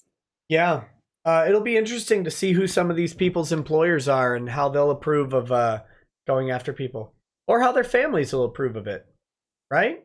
Like, Yeah. because there's family members of some of these people who are in very very high positions in industries that really don't like this type of nonsense going on and don't want that sort of drama. It'll be really interesting to find out what certain family members who might be high up in certain companies, um, when they find out what their family members have been up to, how it's Mhm. now attaching to their names. Yeah, How, that's gonna be the fun of litigation, right? When you bring yeah, out certain people and it doesn't stick to you. As I've found out just from brigading, it impacts the people around you. Well, what the fuck do they think a lawsuit looks like when you embarrass those family members, when they have to actually explain to their friends who are in big business out there. That's my kid. That's my baby out there calling for when they calling. get deposed, right? When they get deposed. Oh my God, what a disaster. Yeah, I mean that's and all of I don't know. Like they have friends in positions of prominence that go out and back. I mean, like I said, there's this domino effect and everyone connected. I mean, these people should stop and look at what they're doing. If they want to be, they want to turn that around there. They want to be like that umbrella guy. What would your mama think? Well, my mama thinks that standing up for due process is a fucking good thing. So okay, there you go. Yeah, we'll see how it goes for them. Okay, referred to as the dark roast. Oh wait, I should repost says no Twitter lawyer should be allowed to cite the statute of frauds unless they can explain what my legs mean. No, I think you could have just stopped at saying no Twitter lawyer should be allowed to cite the statute of frauds ever. The Painted Nerd says, I know you're talking about Meyer versus Waid right now, but I just heard Funimation is blocked in Japan. I heard that too. I saw a video that seemed to indicate it. They did a VPN. And tried to access Funimation from Japan, and Funimation services are not available in Japan. That looks like it comes from Funimation, so that's very interesting. I wonder if Toei has. I don't know how long it's been that way though, because could it have been that way for a long time? Maybe Toei just doesn't want the competition, and that's part of the licensing agreement. So who knows? I don't know if that's new or if that's old. Dubler says, "Here's a shirt idea for you. Link being questioned in court. Uh, Navi circles the person asking the question. Oh, Link, I guess. Yeah. D targets and yells, object to form. All right. So when our Antarctic Press was entering into discussions with Mr. Meyer, wait, is this okay? That's still going with Mr. Meyer about whether to publish. I mean public, or they said public, but they mean publish Jawbreakers. Antarctic Press, as far as you know, was not aware of the dark roast. I was not aware of the dark roast. In some of the emails there was a reference to a Kickstarter campaign. Do you recall that in regards to? Mr. Burns showed you a couple emails that reference some information about a Kickstarter campaign. Do you recall that? Yes. Were you aware that Kickstarter had rejected Mr. Meyer's project? No. Did Mr. Meyer make you aware of that? First time I talked to Mr. Meyer was the time I talked to him after, so not him directly, but no, I was not aware. This is going to be Exhibit 24. Mr. Pierce says, I'm sorry if you want me to mark them. You don't mind. Thank you. And then he says, Mr. Dunn, I believe we've looked at these, at least some of these emails. Does Exhibit 24 and it is 24, correct? Sorry. Does Exhibit 24 appear to be a couple of emails dated May 9th? Correct. You see the email from Megan Killer with the subject Jawbreakers at the bottom? Correct. Do you know who Megan Killer is? No. Do you see where she says, based on the harassment online by Diversity in Comics, I've decided to boycott your company if you choose to publish Jawbreakers? Do you see that? Correct.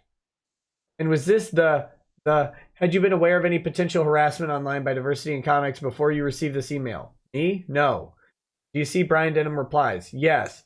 And he copies the MCAZJA redacted. Is that Joey? That's correct. Flash asked me to check DM. These guys too, the game that they're playing about, I didn't know. It's really interesting, like I say, to see, a Ben Dunn telling you, hey, I watch your channels. I know about Comicsgate, essentially, and them playing this I didn't know game. So yeah, absolutely. Excuse me. Flash just DM'd me and suggests that this has likely been that way for a while with Funimation because Toei probably doesn't want Funimation competing with them in Japan, which I think is probably true. Let's see. Brian says there will be a lot more. How do you interpret that? The reference to there will be a lot more. At the time, I thought I actually didn't know what to think about. And do you see he goes on to say, a few of the retailers got together in a secret Facebook group to boycott whatever publisher picked up Jawbreakers. Do you see that? Correct, yes. Is it your understanding that when the word boycott is used in this context, that means it's the retailers have decided to not carry the book? Objection to form, objection leading. Correct. Well, what's your understanding of the use of the term boycott in this context? My understanding of boycott is that they would not purchase a book that was released by Anarchic Press. And that's a decision they would have a right to make, correct? Yes. Exhibit 25. And by the way, if I give you an exhibit, you take as much time as you need, but I'll try to direct you to where I'm going to ask questions. But you should always tell me, stop, I need more time. Otherwise, you don't have consent, and that is deposition rape. Okay. Does Exhibit 25, the last couple of pages, appear to be the same emails that we just reviewed? Yes. And do you see Mr. Denham's email on May 9th at 9:48 p.m. that he appears to be attaching a social media screenshot? Do you see that? Yes. And it says, and it has some comments from some individuals that appear to be protesting the publication of the Diversity in Comics book, correct? Yes. Can you turn the page? Oh, I'm sorry. Turn back to the first page. Do you see at the bottom of the email it says Richard reach out to one of the retailers to inform him what's going on. He promised to not rat them out. That retailer informed Richard. Richard posted on YouTube that retailers are colluding with each other to boycott. Do you see that? Yes, I do. And this email is from May 9th, correct? Correct. And that's before you ever spoke with Mark Waid, right? This is a boring line of questioning. But what they're trying to establish is that despite him saying that they were going to publish the book up until something like 8 minutes before the Mark Waid call, that suddenly it was something else. But here's the rub. Again, it doesn't matter if they had decided to cancel the book, because in Texas, it only matters when you cancel the book. They can decide all day to cancel the book. And then Waid calls, and then they cancel the book. If Waid interfered and they canceled the book, it doesn't matter even if they had already decided to do it. It doesn't matter if they had the right to do it. None of that matters. It just somebody matters. brought up something. Somebody messaged me something that's kind of interesting, and they said that AP, it actually does an in-house. It has an in-house studio where people do a lot of coloring, inking, and lettering on comics, and they get a lot of that business from Marvel and DC.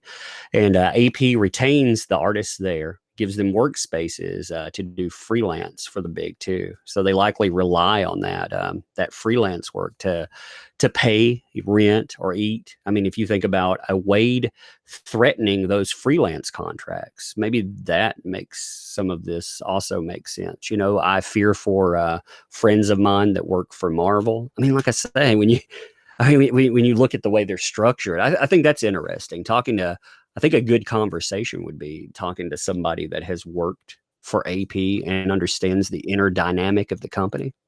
Yeah, that'd be great. That'd be great. Let's see. Brian, in that email, or in the sentence I just read, indicates that Mr. Meyer had promised not to rat out the retailers. What is your understanding of what that means, not rat them out?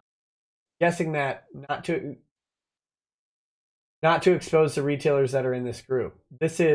Will be Exhibit 26. Mr. Dunn, does this appear to be a screenshot of a tweet from Diversity in Comics? It appears so. You see it's dated May 9th at the bottom.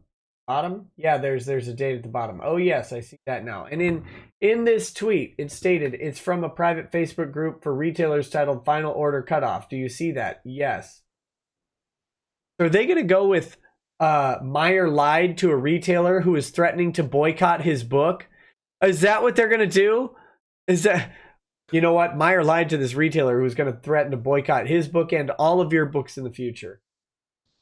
You know what final order cutoff is? Yes. What's that? In retail, comic book retail environment, when they're buying comics through Diamond Distribution, there's a date, what they call final order cutoff, before the publisher goes to publication that allows retailers to either up their orders or to downgrade their orders before they actually go to press. So that way, the publisher has more accurate representation of what numbers to publish. And were you aware that there could be a private Facebook group for this? Where there are private Facebook groups? And did you come to know that Mr. Meyer was sending out on his Twitter account screenshots from a private Facebook group? Was not aware of it until later on. What do you mean when later on? At what point? Sorry, what, Tug? Now that's a fucked up question right there. So they're playing this game. There's a private Facebook group that is talking about their retailers that are talking about bullying any other retailer that picks this shit up. Any other retailer at all. They're talking about bullying not just the AP, but going out and, attacking any other place. And yeah, they got their fucking their shots leaked there, and these people act like, oh my god, he actually brought to light what they were brigading in the behind the scenes. That's a fucked up way of looking at that too. Yeah, it's completely disingenuous also. Mhm. Again, remembering that these people are out there threatening his business and AP's business. Well, after the announcement was made, then I started gathering information. That's when I got some of this. That was before you spoke with Mr. Waid. Correct. This is going to be 27. Does 27 appear to be a tweet from Diversity in Comics? It appears that way. This is dated May 10th at 7:08 a.m. or 7:04 a.m. Correct? Correct. And in the tweet, Mr. Meyer says, I did the research on about 4 or 5 of the stores, but if someone could go through those screenshots from the retailer Facebook group and make a list of the people, the stores they work at in the cities, that would be great. Do you see that? Correct. And I take it that you had become aware that Mr. Meyer was asking for his followers to make a list of people working in stores that had decided not to carry his book. Objection to form, objection leading. Yes. That's a lie too. That's actually a damn lie. Yep. It's very much a lie. And that was before you spoke with Waid, correct? Yes. This is 28. It's going to be confidential under the protective order because it reveals phone numbers and names. Wait just a minute. That's from the court reporter. Pierce says, sorry. Mr. Dunn, does this appear to be a screenshot from Twitter? Yes. And do you see at the top of the document, it says, here are the shops from the collusion screenshots. Do you see that? Yes. Do you see there are names of employees and phone numbers listed? Yes. Were you aware that the names of individuals and their phone numbers were being revealed publicly in response to a request from Mr. Meyer? But it wasn't their phone numbers. It was the store phone numbers. And you don't. So what they're telling me is that places that are calling for, they're saying they will not actually have your orders. They will not order a book for you. Not just carry it. They won't order a book for you. I shouldn't know who they are. I mean, I shouldn't know beforehand that if I'm doing business with them that, yeah, I might not want to do business with that. I mean, that's a strange idea. These places are, they have employees that are brigading against other people. That information gets out there. Oh man, it's such, like you said, it's disingenuous shit. It's so nasty the way that this is spun. Yep. And now here we go. I did not see these. Well, that's a shame, isn't it? But I was made aware that there was some mention of stores. That was before you spoke to Mr. Waid. Yeah, before he spoke to Waid, he didn't see these. Devastating. Mr. Dunn, does this appear to be a screenshot from the Twitter associated with Diversity in Comics? Yes. Do you see it's dated May 11th, 6:41 a.m.? Yes. See that Meyer retweets or quotes a tweet from the Twitter handle $1 Million Prawns, PRONS? Do you see that? Yes. The quote states, don't carry jawbreakers, say hi to leg breakers. Do you see that? Oh no. Did he retweet a joke? Yes. But And then, likes don't count. Hey, but likes don't count in the retweets and stuff. That doesn't count when we're talking about Vic Mignogna. no. Only for Meyer. And the Diversity in Comics Twitter account. Oh, excuse me. Retweets and says, "To me, my incel army." Do you see that? Yes. Do you know what incel is? I think it means incelibate or something. I'm not sure about that. Oh, look at Joe Dunn with his getting down privilege.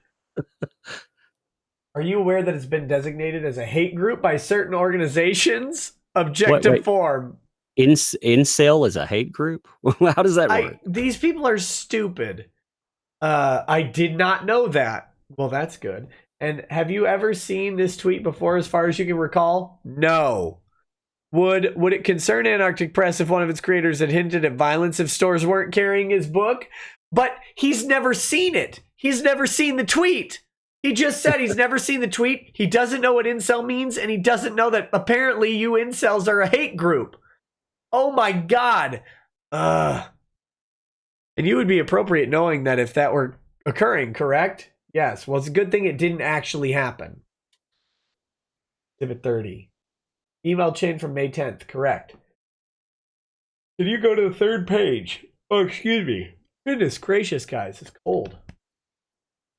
Can you go to the third page and do you see that at 8:08 a.m. you send an email and you say, "I do not want to get into a let's boycott the stores." Do you see that? Correct. Okay, this is from 83. Okay, 84. What did you mean by that? When I first got information about the stores that were listing up to boycott Antarctic Press, I was surprised, and because I didn't know the whole situation at the time, and I wanted to get more information, basically. And do you see where they say, "I hope he can respond in the proper way"? Do you see that? Do you see it? Do you see it? Yes. Who are you referring to with he? I'm guessing Mr. Meyer. And to your mind, would the proper way of responding include asking that the detail of stores, including their employees, be publicly revealed? Would that be a proper way of treating this situation, in your opinion? Objection to form, objection leading. Good Lord. He's lucky there's not a judge in the room. You know, I really don't like to speak for other people. Well, in your view, when you say, "I hope he can respond in the proper way," did you have in mind that he would invite detail about the stores not carrying the book to be publicly released? My hope is always to have a peaceful resolution to everything. That's a good answer. And would you agree that revealing detail on stores not carrying the book may not advance a peaceful resolution? Objection to form, objection leading. I believe that if I was put in this situation, I don't think I would approach it that way. That's also an objection called, like, this is deposition, so it's not in court. It would be objection leading, objection relevance, and objection calls for speculation, and objection hearsay. I mean, there's 4 objections in these questions. Here's Mr. Dunn. Does this appear to be an email dated May 10th, 2018? And the top of the email is from, I believe, to Brian Denham. Oh, goodness. Correct. And APCOG is Doug. Correct. You see where the email says, "Poor David got an earful while I was out of the office. Some local person called just to rant about what a bad person Richard is." Did you see that? Correct. What did you mean, or I'm sorry, what did you interpret Brian to mean by referring to a local person? Objection form, objection hearsay, objection calls for speculation. You can't ask what Brian thought. This was from Doug to Brian. Oh, and he even gets it wrong. Come on. I'm sorry, from Doug. Same objection. What's with your interpretation, if any, about what is meant by local person? Same objection form. My guess would be somebody in San Antonio that called to express their displeasure at our choice. And you're copied on this email, correct? Correct. Did you ever get any further detail about what this person who called said? No. This is May 10th, correct? Correct. Exhibit 32. Does this appear to be an email chain dated May 10th, 2018? Yes. Or, well, correct. And I believe it may be a continuation of some of the emails we've already looked at. Does that appear right to you? Yes. Can you turn to the second page? Do you see where APCOG, who is Doug, replies at 2:23 p.m. on May 10th? Do you see that? Yes. Doug refers to an email that he had just received, correct? Correct. And the referenced email refers to Mr. Meyer's Jawbreakers, correct? Correct. And according to Doug's email, that email he received said, Meyer has said some pretty awful things, correct? Objection form. He informed me. He objected. He informed me of what I guess informed what email he got and referred in reference to what Richard said. And among what Richard had said, according to this email, is what Mr. Waid and two other gentlemen were pedophiles. Did you see that? That's not true, though. It's not true. Didn't call them pedophiles. Yes, and that Mr. Meyer had accused a Marvel editor of rising through the ranks because of sex. Correct? Correct. Well, did she? Did she? So I've learned some interesting standards these days, though, that, a word that could get me attacked in public, things like Nazi, that's okay. That's all good. But calling somebody, let's just say, a sex worker, because they're let's be honest, they're getting paid for that. The preferred term in this day and age, Tug, I have to correct you on this, is hoe. We can call him a hoe. It's hoe. Oh, yeah. Okay. That's from I get confused with all those with all those big words like thought and whatnot. Yeah. No, it's sure. Just hoe. That's from RAIN, the researchers on sexual assault. RAIN officially endorses hoe. I read that somewhere. Really, that's kind of awesome, actually. Hey man, I'm gonna jump off here and go to sleep though. So this is actually very interesting. I appreciate you having me on tonight too. Buddy. Thanks for coming on. Yeah, otherwherotherwise I'll sit here and it'll be 3:00 and I'll be like, what the hell have I done? Yeah, I know. That's where I'm like, man, can this document go quicker? Can he stop asking bad questions, please? Man, when's the Mars Girl thing coming up, by the way? Is that Thursday? Soon? Thursday night. Oh God, that's gonna be magic. All right, man. Thank you for having, like I said, thank you for having me on. I'll catch you later. Yeah, thanks, buddy. Thanks for coming on. Peace. All right, give me just a second, guys. I'm gonna actually retool Streamlabs here. We're gonna move over to a little bit. Hold on. Don't worry. It's over. Oh yeah. Welcome to Streamlabs. Go ahead and get. Let me go ahead and. Now that Tug's gone, I have to resort to the dulcet tones. Let me go ahead and get my camera. There we go. Oh, welcome back. Welcome. Well, you guys didn't go where I did. I gone from the camera for a little. All right. Oh, good. Oh, love Tug very much, but I love not having headphones on right now because my ears are on fire. Whew. Then Mr. Meyer, according to this email, referred to a transgender creator as a crazy person who is definitely going to kill himself. Did you see that? In Minecraft for the algorithm. But I'm reading it from a document. Chill out. Yes. And these are Mr. Meyer's words as reported in this email by Doug, correct? Objection form. Correct. And this is May 10th. Correct? Correct. Before you ever spoke with Mr. Waid. Yes, correct. Are these the same type? Are these the type of statements about creators that Antarctic Press would want to be associated with? Object to form. No. Oh my God. These are. And Joey asked Brian, "Are any of these statements attributed to Richard Below true? Did you see that?" Yes. Is it fair to say that Joey is concerned about this? Objection calls for speculation. Joey can't. He can't speak for what Joey is saying. Yes. And were you concerned? Yes. Can you turn to the first page? And Brian responds, "Do you see on May 10th, 9:19 p.m. I didn't know about that stuff. I looked it up online. Did you see that?" Yes. According to his email, he found proof that Mr. Meyer had made at least most of these statements. Correct? Correct. This email from Brian is May 10th, which is after the March and April emails that were reviewed with Mr. Byrne. Correct? Correct. And Brian is saying he didn't know about this stuff. Correct? Correct. Do you recall discussing these statements attributed to Mr. Meyer with anyone at Antarctic Press? Yes. What do you recall? That after the accusation was made about these statements, I wanted to make sure that they were true and that we came and met and we talked about they were true or not. And when they were confirmed to have been made by Mr. Meyer, did that have an impact on your view of the Jawbreakers project? Yes. A negative view, I assume. Yes. Objection to form, objection leading. All right.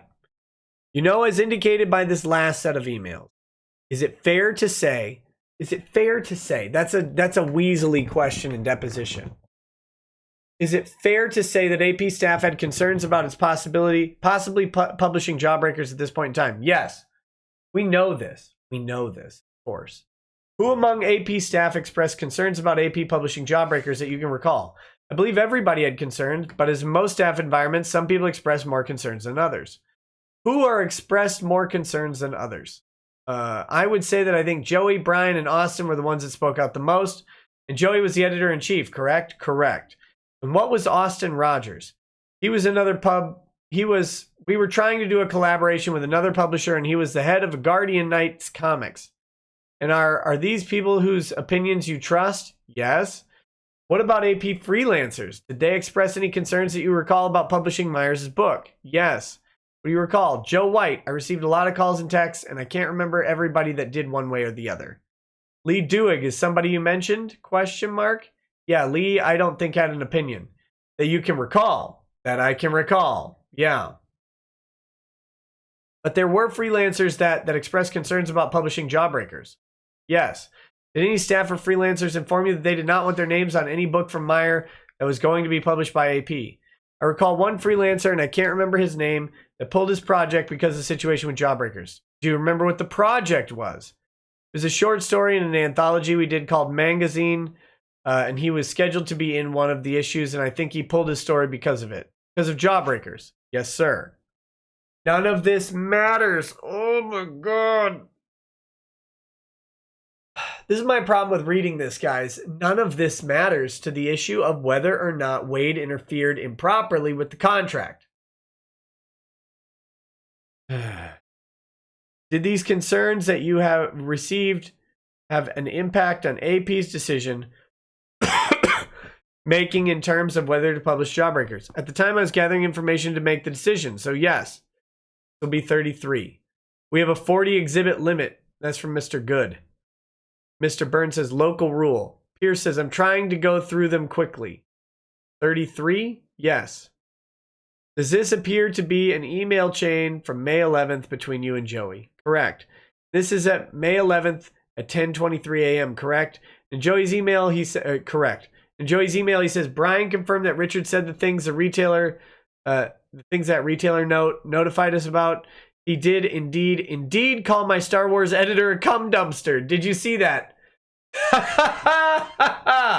Well, Joey's problem with it just came full circle, right? He called your editor for Star Wars a cum dumpster. Yes. And what's the reference to his my Star Wars editor? What does that mean? Joey belongs to a group called Guru EFX, and they do coloring for Marvel Comics. Oh. So Joey's not the most reliable, is he? And was it your understanding that the woman who Mr. Meyer called a cum dumpster was somebody that Joey worked with? Objection to form. Correct. Did Joey work with the person that's subject to the statement about being a cum dumpster? How many times does this attorney get to say it? Correct. And it seems that Joey thought this was a big deal. Is that fair? Objection to form. You can't ask if it's fair. Yes. And you respond by saying you would remove him from any decision-making issues. Do you see that? Correct. Wait a minute. So he said to Joey, look, I'll remove you from any decision-making position or any decision-making issues. So how does Joey's testimony matter if Joey's being removed from the decision-making process? Because of an apparent conflict of interest, because he's a colorist, editor, whatever. Were you concerned that publishing Jawbreakers would inevitably associate AP folks with this type of rhetoric from Mr. Meyer? Objection to form, objection leading. 34. And I apologize, we've marked this. This is a duplicate, but I didn't want to dig through my stack to try and find it. Does this appear to be an email between you and Joey May 11th? Correct. Are you sending this to Joey? And you're sending this to Joey, correct? The top one, can you go to page 2, the second page, and do you see at the very bottom there's an email from Joey to you, and then the date and time folds over to the next page, May 11th, 2018 at 2:57 p.m. Do you see that? Yes. And Joey says in his email, I'm honestly not sure you understand what you're getting into. I was at the comic book store and even Bob said so. Do you know who Bob is? Bob is Bob, redacted. He's a manager of a comic book store, redacted, redacted. And what was your interpretation of what Joey was telling you here in relation to Bob? He was saying that, since Bob was a manager at a store, that he didn't believe that this would blow over as, and again, who's Bob? Who's Bob? None of this is admissible in an actual court hearing. Only this type of stuff only comes out in deposition. As you know, he thought this was going to go longer than what we would anticipate. What do you mean by this blowing over? You mean the concern or the outcry about publishing Jawbreakers? Objection to form, objection leading. Yes. And then Joey says, I haven't been able to sleep or work, and that's because I'm a giant pansy. It boils down to this. I'm not comfortable being associated with this guy. Do you see that? Yes. What did you interpret this guy? To whom did that reference? Meyer. Did you feel that your editor-in-chief inability to sleep or work was a big deal to be taken seriously? Yes. Why is that? Because he's a friend, and good friend, almost family. And then Joey says it's his conduct that he's concerned about. Do you see that? Yes. What is meant by his conduct in your interpretation? Objection to form. When we found some of the facts behind the quotes that were sent to us that we were unaware of that were true, I think that's what the conduct that he means. Statements by Meyer? Yes. And he's referring to Mr. Meyer's own conduct, not that of somebody else, Mr. Waid or anyone else, correct? Correct. And then Joey says, if it were any other guy at AP that conducted themselves similarly, I would divest AP of them as well. Do you see that? Yes. What was your understanding of what he was saying there? Did he believe that that conduct was not acceptable? And then Joey says, I've told Doug to take my name off the books immediately. Do you see that? Yes. What does that mean for his name to be taken off the books? It means he would have no more association with the books that we publish. Meyer books? All of the books. And what was the reason he felt that way from your perspective? Seems like he's quitting his job. Just quit. Objection to form. I think he was worried about guilt by association. Association with Meyer? Correct. And then Joey expresses worry about how this may affect other AP creators in San Diego in the booth. Do you see that? Yes. What does that mean? If you know, in reference to other AP creators in San Diego in the booth. Objection form. We have been publishing for many years. We deal with many freelancers, creators, and we have fairly decent presence in San Diego. He was worried about the possibility of that impacting us. Okay, can you go to the second page of the email? You see in that second full paragraph it starts, all you do work for AP way beyond the call of duty and I will have your back. You see that? Excuse me, I'm sorry, where is that? It's in the second full paragraph. Second page. Oh, okay. Sorry. You see where it says, all you do work for AP way beyond the call of duty and I will have your back. Do you see that? Yes. What did you mean by having your back? I will support them for whatever decision they make. So if Joey doesn't want to be or doesn't want Antarctic Press to be associated with Jawbreakers, you'll have his back? Come on now. I think the context was whatever decision a person makes, I will support them. And either one way or another. And Joey had made clear that he did not want Antarctic Press to be associated with Jawbreakers, correct? This is, come on. Objection to form and leading. Correct. Did Joey's concerns and the concerns of other AP staff and freelancers weigh heavily on you as you were trying to make a decision about what to do? Yes. This email from Joey that we reviewed was before you ever spoke to Waid, correct? Yes. This is another exhibit. I apologize. I think we've covered already. Mine just aren't good enough for you, are they? Byrne says. That's probably a joke. Miss Meadowkitty says, Your Honor, clearly Bob Bobberton has spoken. I motion to have this case dismissed immediately. I also object to the form of Texas since it's clearly not New York. No, if I try to find them in my stack, we'll be here for hours. Is Exhibit 35 an email dated May 11th at 12:25 p.m.? Yes. And it's from Doug, correct? Correct. And Doug says, I just got a call from Mark Waid, right? Correct. And Doug reports that Mr. Waid had stressed he wasn't trying to dictate what AP can or can't publish, correct? Correct. Do you have any reason to doubt that Mr. Waid had stressed that he wasn't trying to dictate what AP can or can't publish? I didn't take the call, so I can't speak. But Doug is, Doug is Doug. He will say what he heard. Was that consistent with what Mr. Waid said to you, that he wasn't trying to dictate what AP could publish? Yes. Earlier, when you were talking about the conversation with Mr. Waid and Mr. Byrne asked you questions about misogynist and racist and that kind of thing, do you recall that conversation with Mr. Waid? I'm sorry, I'm referencing Mr. Byrne's questions to you. Do you know if what Mr. Waid was saying was based on statements that he had seen or read from Mr. Meyer? I think yes. During the May 2018 timeframe, Brian Denham managed the social media accounts, correct? Correct. Exhibit 36. And do you see, does this appear to be a tweet from the AP account dated May 12th, 2018? Yes. And it starts with facts. Mark Waid put in a call for our office. Staff took a message and told Mr. Waid our publisher would be informed. Nobody at AP. They skipped this part. They skipped that part. And then we go down to here. Do you recall making the statement? What does this say? What does this say? What? Hold on. Hey, what's up?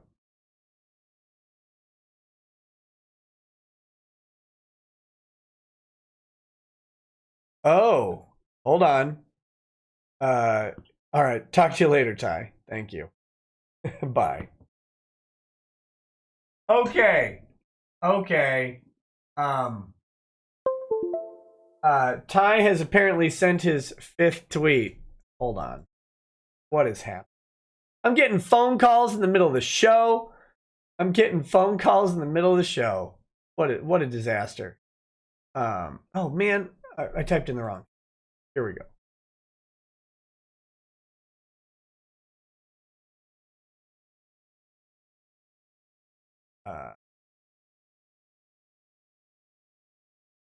Okay.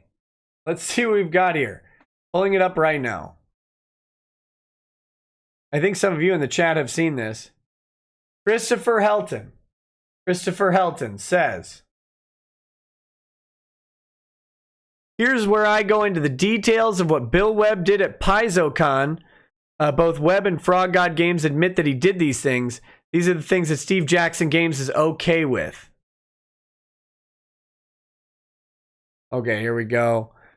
Completely safe spaces are never going to happen. That does not mean we do not want to make our own conventions as safe, inclusive, and diverse as we could possibly make them.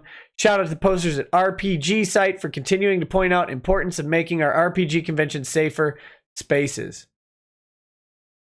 There you go. Oh, come on. He's got pronouns in the bio. How predictable. Okay, here we go. Ty Beard. We'll discuss this with you under oath. Well, we'll give that a little retweet. Little bit of retweet action. Oh my goodness.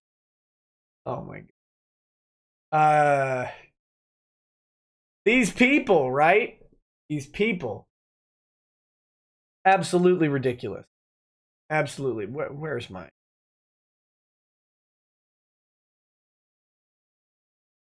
Oh, goodness.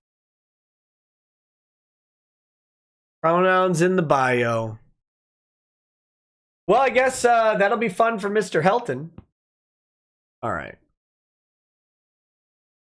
Back to the document.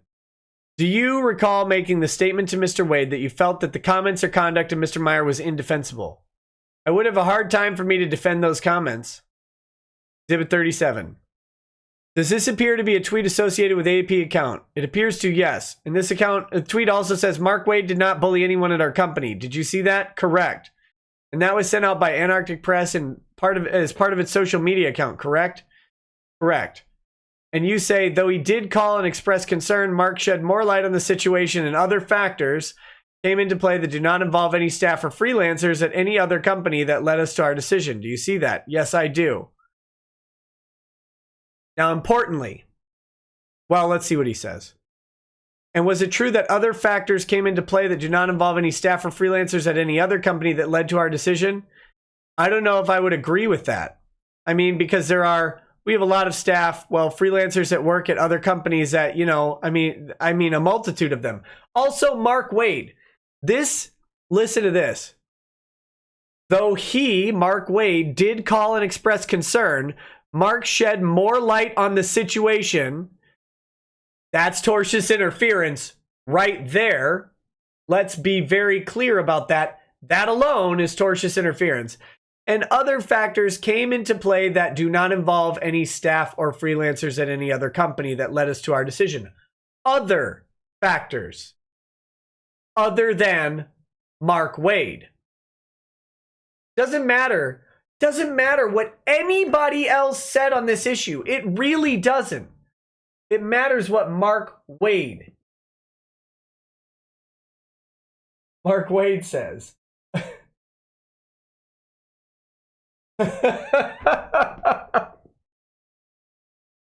Oh my goodness. Sorry, Ty just messaged me and his daughter said, only my dad would call you to tell you he tweeted something. Yeah, that's true. Go to sleep, Ty. Go to sleep. Okay. So anyway, no other factors, right? Or other factors with no other staff or whatever. Waid is implicated in that still. And it doesn't matter what other people said. It only matters what Waid said. Waid's on trial here, not everybody else. Let's see. So again, there were factors that led to Antarctic Press's decision that had no relationship to Mr. Waid, correct? Yes, that doesn't even damage the case. Yes. And those factors were concern that your staff and freelancers had expressed, correct? Correct. That just means your own staff and freelancers probably have privilege. Waid doesn't.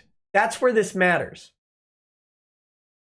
Those factors led to AP's decision are factors unrelated to Waid, correct? Correct. Exhibit 38. This is another.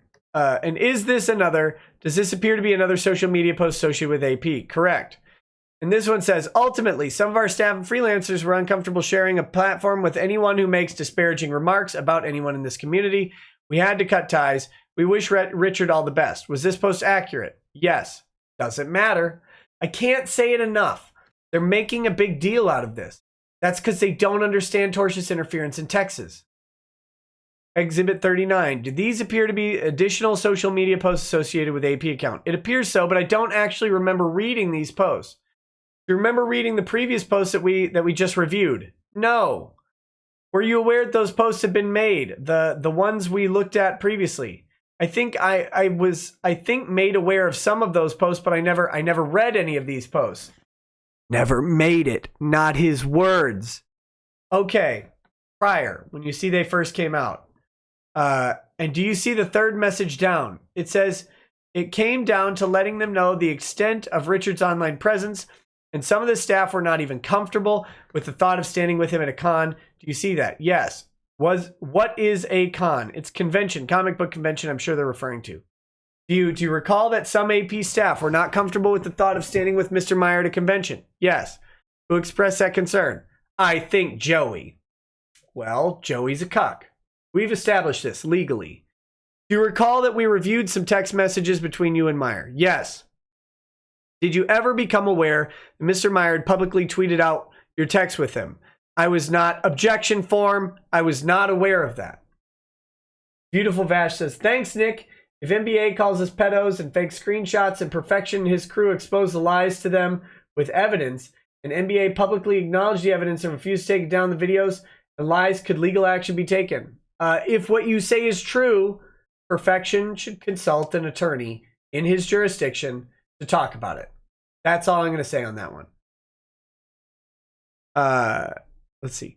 When you were texting with him, would you have expected that he would publicly tweet out the text messages between you and him? I believe I have no expectation of privacy. Ooh. Well, did you have an expectation that he would publicly tweet them out? I didn't think he would, but yeah. I didn't think he would, but yeah, I did have an expectation that he would publicly tweet them out. Was AP's decision not to publish Meyer's book made of its own volition? I'm not sure I understand the question. You made the decision for Antarctic Press, correct? Correct. That was your decision, correct? 100%. And you made that decision voluntarily, correct? And Mark Waid, did he do anything to prevent AP from publishing Mr. Meyer's book? No.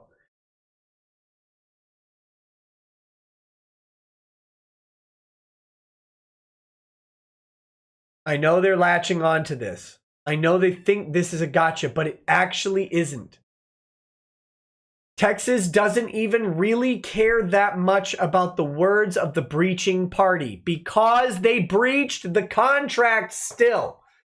Even though they were induced to through various factors, they're still in breach. They know they're in breach. The Texas courts are like, we're going to give their words this much weight about why they breached. Rather, it was entirely up to Antarctic Press whether to publish Mr. Meyer's book, correct? Objection to form, objection leading, yes. Do you ever see any actual finished book for Jawbreakers? Me personally, no. You know if Antarctic Press ever did? I think Brian saw a finished product. Are you able to estimate with any reasonable certainty the number of Jawbreakers books that would have been sold if published by Antarctic Press? The answer is no. I remember at the time when he announced that we were, you know, he had X number of followers, and I thought to myself, well, even if we get 1% of those people to buy the book from a retailer, it was a significant number more than we normally would sell. And so I can't say to you off the top of my head what the number was, but my guess was between 1,000 and 5,000 copies. And that was just your guess. It's a guess. That was just my guess. I take it you would agree that it's speculative as to how many particular books that AP publishes will actually sell in the market. Objection form. Correct. I've read in some of the documents that AP has experienced some financial struggles over the years. Is that correct? Correct. Does it happen sometimes that AP puts out a book and it performs a lot worse than what AP hoped? Yes. And do some books turn out to be unprofitable? Yes. And it's possible that Jawbreakers may have turned out to be unprofitable as well. Correct? Objection form. Come on. Come on now. Yes. Do you know if AP were able to sell the 1,000 to 5,000 books, what Mr. Meyer's take from that would have been? Based on our contract, I do not think we had determined a cover price at that point in time. I think we were in discussion with that. Probably between, I mean, if it's sold on the low end, maybe 12 to 1,500 on the high end maybe 10,000. That's if you sold 1,000 to 5,000 books? Correct. And that's not a given either, is it? There's no guarantees, no. I want to mark, what exhibit are we up to? 40. I think this will be the last one. Oh, it's gonna be. And then they stopped. All right. We've got Joe done.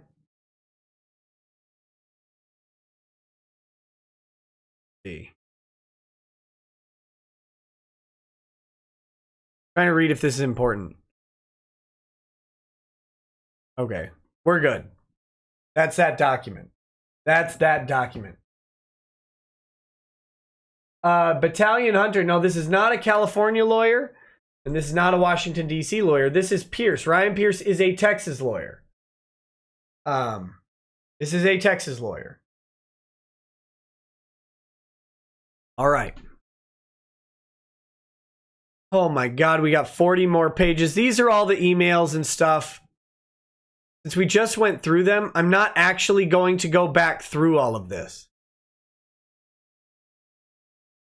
There are 40 different pages. Oh, we've got Ben Dunn's stuff here.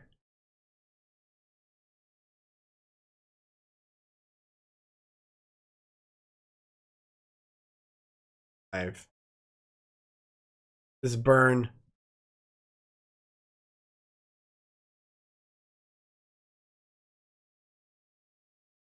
What pages do they? 34. We already read these pages before. Deposition of Waid. Oh God, we read his deposition. I don't think there's actually anything to go through in here that we haven't seen that's going to be important. All right, it's mostly these exhibits that they add. The testimony of Brian Dunn. What half of this stuff has to do with jurisdictional discovery? Nothing. But they're looking for ammo for later on and for their anti-slap motion or their TCPA motion. I'm going to finish up chats and I'm going to turn in.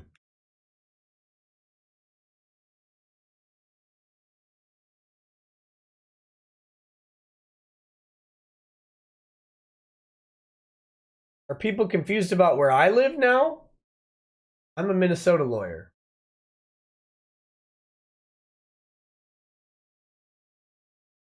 Siren Jag, yeah, I'm not going to read all of that. It's mostly pointless. Mostly pointless. Let me pull up. I've got the chats here. Let me hit these. Go. We'll turn it in for the night. Is Ragged's tired? Very, very much tired. The sickness. Ooh, is taking it out. Okay. Night of Hopex says, Nick, show the stream the t-shirt I designed for you front and back. Custom. I can't right now. Streamlabs just doesn't do links very well. Dogsplain says, I hope Tug remembered to archive those DMs, otherwise they might vanish like Phalia's DMs. No, Tug, I believe he has screenshots of all of them. Got Flandre Scarlet says, mansplaining rules is a problem. Holy Jesus, have these human dandelions even played pen and paper role-playing games? Rule lawyering is an essential and sacrosanct part of playing pen and paper games. Come after that, you come after us all. CLJ Screwjob says, Jessica Price was that journalist lady that got fired for saying a polite fan was mansplaining to her on Twitter. Last year, EVS did a video on her, as well as Jeremy from Geeks and Gamers. Should let them know so they can cover this too. DJD show says, Jawbreakers Tug of War parody. Catch it next week on the DJD show. Hail Tug and Nick. Hail, buddy. Iron Mater says, that's not a whole woman, Matt. You just ripped out the vagina. Ben Cheever says, if I were to look objectively at Richard's claim, then AP breached because of intimidation consequences that Waid had control over. The courts are aware the breaching party would still be under the thumb of the plaintiff. Equals no credibility. Correct. I think. Enter the name here. Bohemian says, wait. So it's like the judge will look at it, see both parties were in Texas, contract was in Texas, stuff belongs in Texas. Check. Oh, see you in courtroom. Most likely. Again, courts want cases that they have jurisdiction over to be held in those courts. They do. They want them there. They only don't want them there if it's objectively not proper. And in this case, I mean, it's always an argument, but not a great one. Ben Cheever says, especially in cases where Richard can prove how uncredible AP is, being like with those bombshell statements by Ben Dunn, or all of the statements Waid made himself, the personal text that Richard has with Joe Dunn, their deposition is worthless. Also, they can point out, or well, I don't know if they've done this, but they can talk about why Waid lied to Bleeding Cool. Why Waid lied to Bleeding Cool in his interview. Meyer pointed that out in his video earlier. You may want to check that out. If you haven't seen Meyer's video earlier today, it was actually a good one, that's not meant to sound like an insult to Meyer in any way.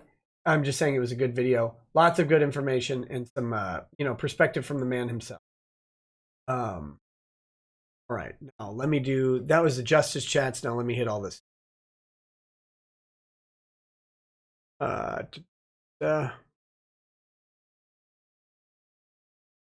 Okay, here we go. Where did this go? Oh my goodness. Okay. Demented for Fun says, check out the Graded 0.5 YouTube channel. They cover Weeb Wars, CG, gaming, and other pop culture nonsense. Usually inappropriate, but always fun. And Talbot links, I only answered that call because it was Ty Beard. Period. That's it. Takaki Onsai says, barely late and mostly Shane. I was not late. Craig Litton says, Leighton Wade. Leo the Bum Tickler says, Tugalo's a symbol.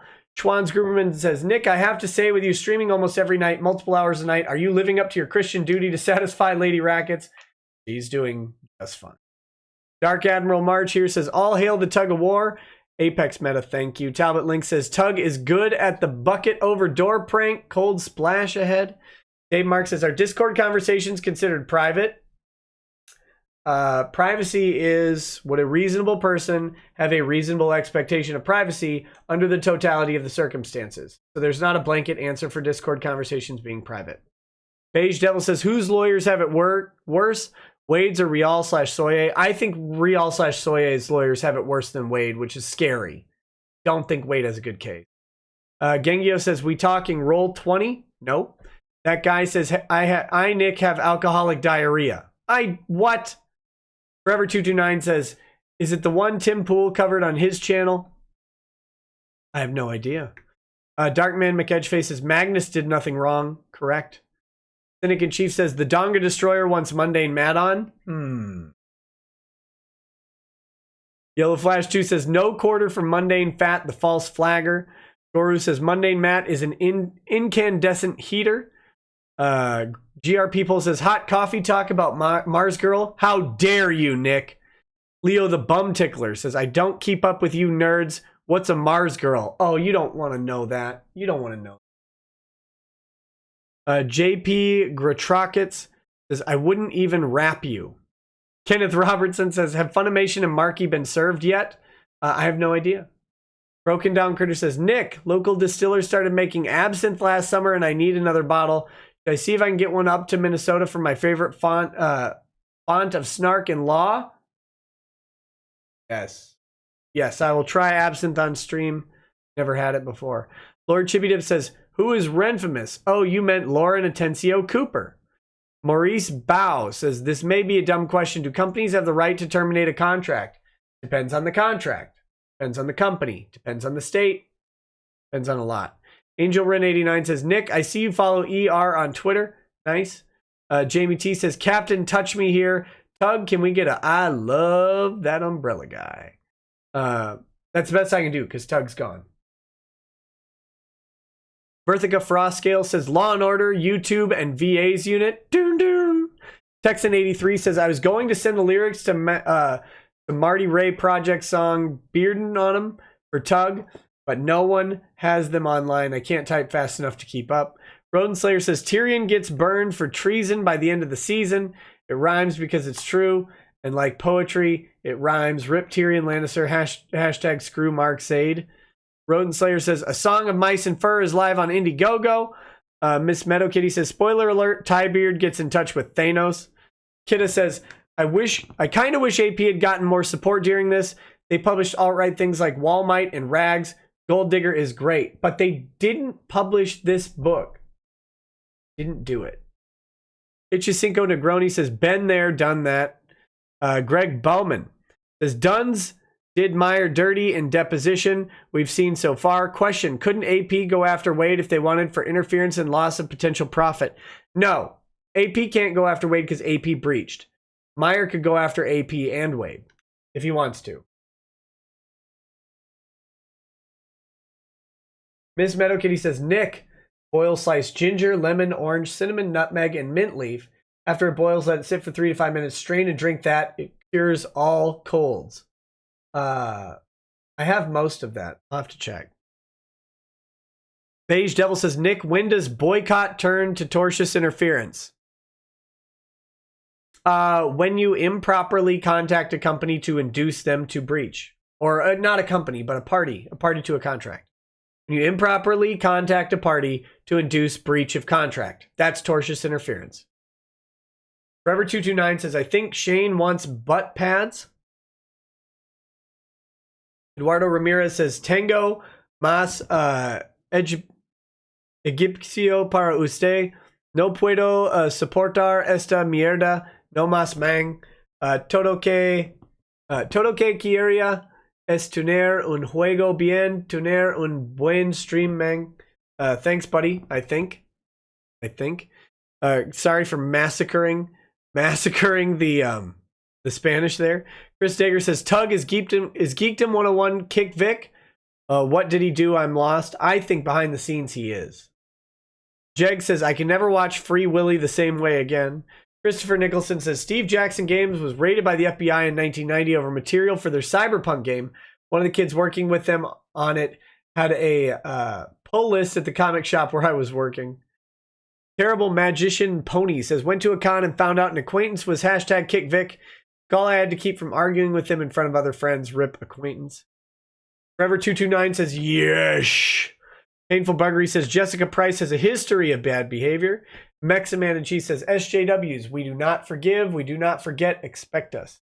Courtney says, how embarrassing. I used to keep my license, debit card, hotel key, anything that fit in my cellophane when I smoked. It was easier than a purse, idiots. What do smokers never lose? Their cigarettes. Beige Devil says, SJG are great. They took over the Nightfall project when Gary McBride of Fire Mountain Games failed to deliver. Thane Potter says, and BJ is VP of Lone Wolf, which does a lot of business with a competitor to Steve Jackson Games and Fantasy Trip. Paizo. Dominic Alexander says, thanks for all the great content. You're welcome, buddy. SJ Jar Jar Binks, can you go after disparagement brigades? It depends. It always depends, right? Scarfy the Strange says, it's actually surreal to see Mars Girl go down like this since I used to play Nerf fights with her and other channel awesome reviewers at MagFest. First of all, please don't make me picture the amount of sweat that would be coming off of that thing after a Nerf fight. And second of all, please don't ever say Mars Girl go down in the same sentence. Beige Devil says, you missed all my super chats. No, I didn't miss them. I do the $20 ones first and then I come back to all of the others. $20 plus. Siren Jag says, in Nick Rekieta rant voice, uh-oh, Monica had better eat that jelly bean before Mars Girl gets there. It only knows hunger. GRP Poll says, I always forget Tug is the numbers guy. Hail, Tug. Forever229 says, hashtag Matt proves flat earth. David Cook, do you remember the ending of the story of the boy who cried wolf? I'm reminded of it because of these people. Wolf goes nom nom nom nom nom to the little boy who told lies. A lesson forgotten. Mythos Irving says, Robo-Tug gay op by Matt. Yellow Flash 2 says, Mundane Matt couldn't cover it until now because he did not have enough articles to read verbatim. His contacts are other people's videos and articles. Ooh, ouch. Rick Nikita says, Hampshire is now self-sufficient.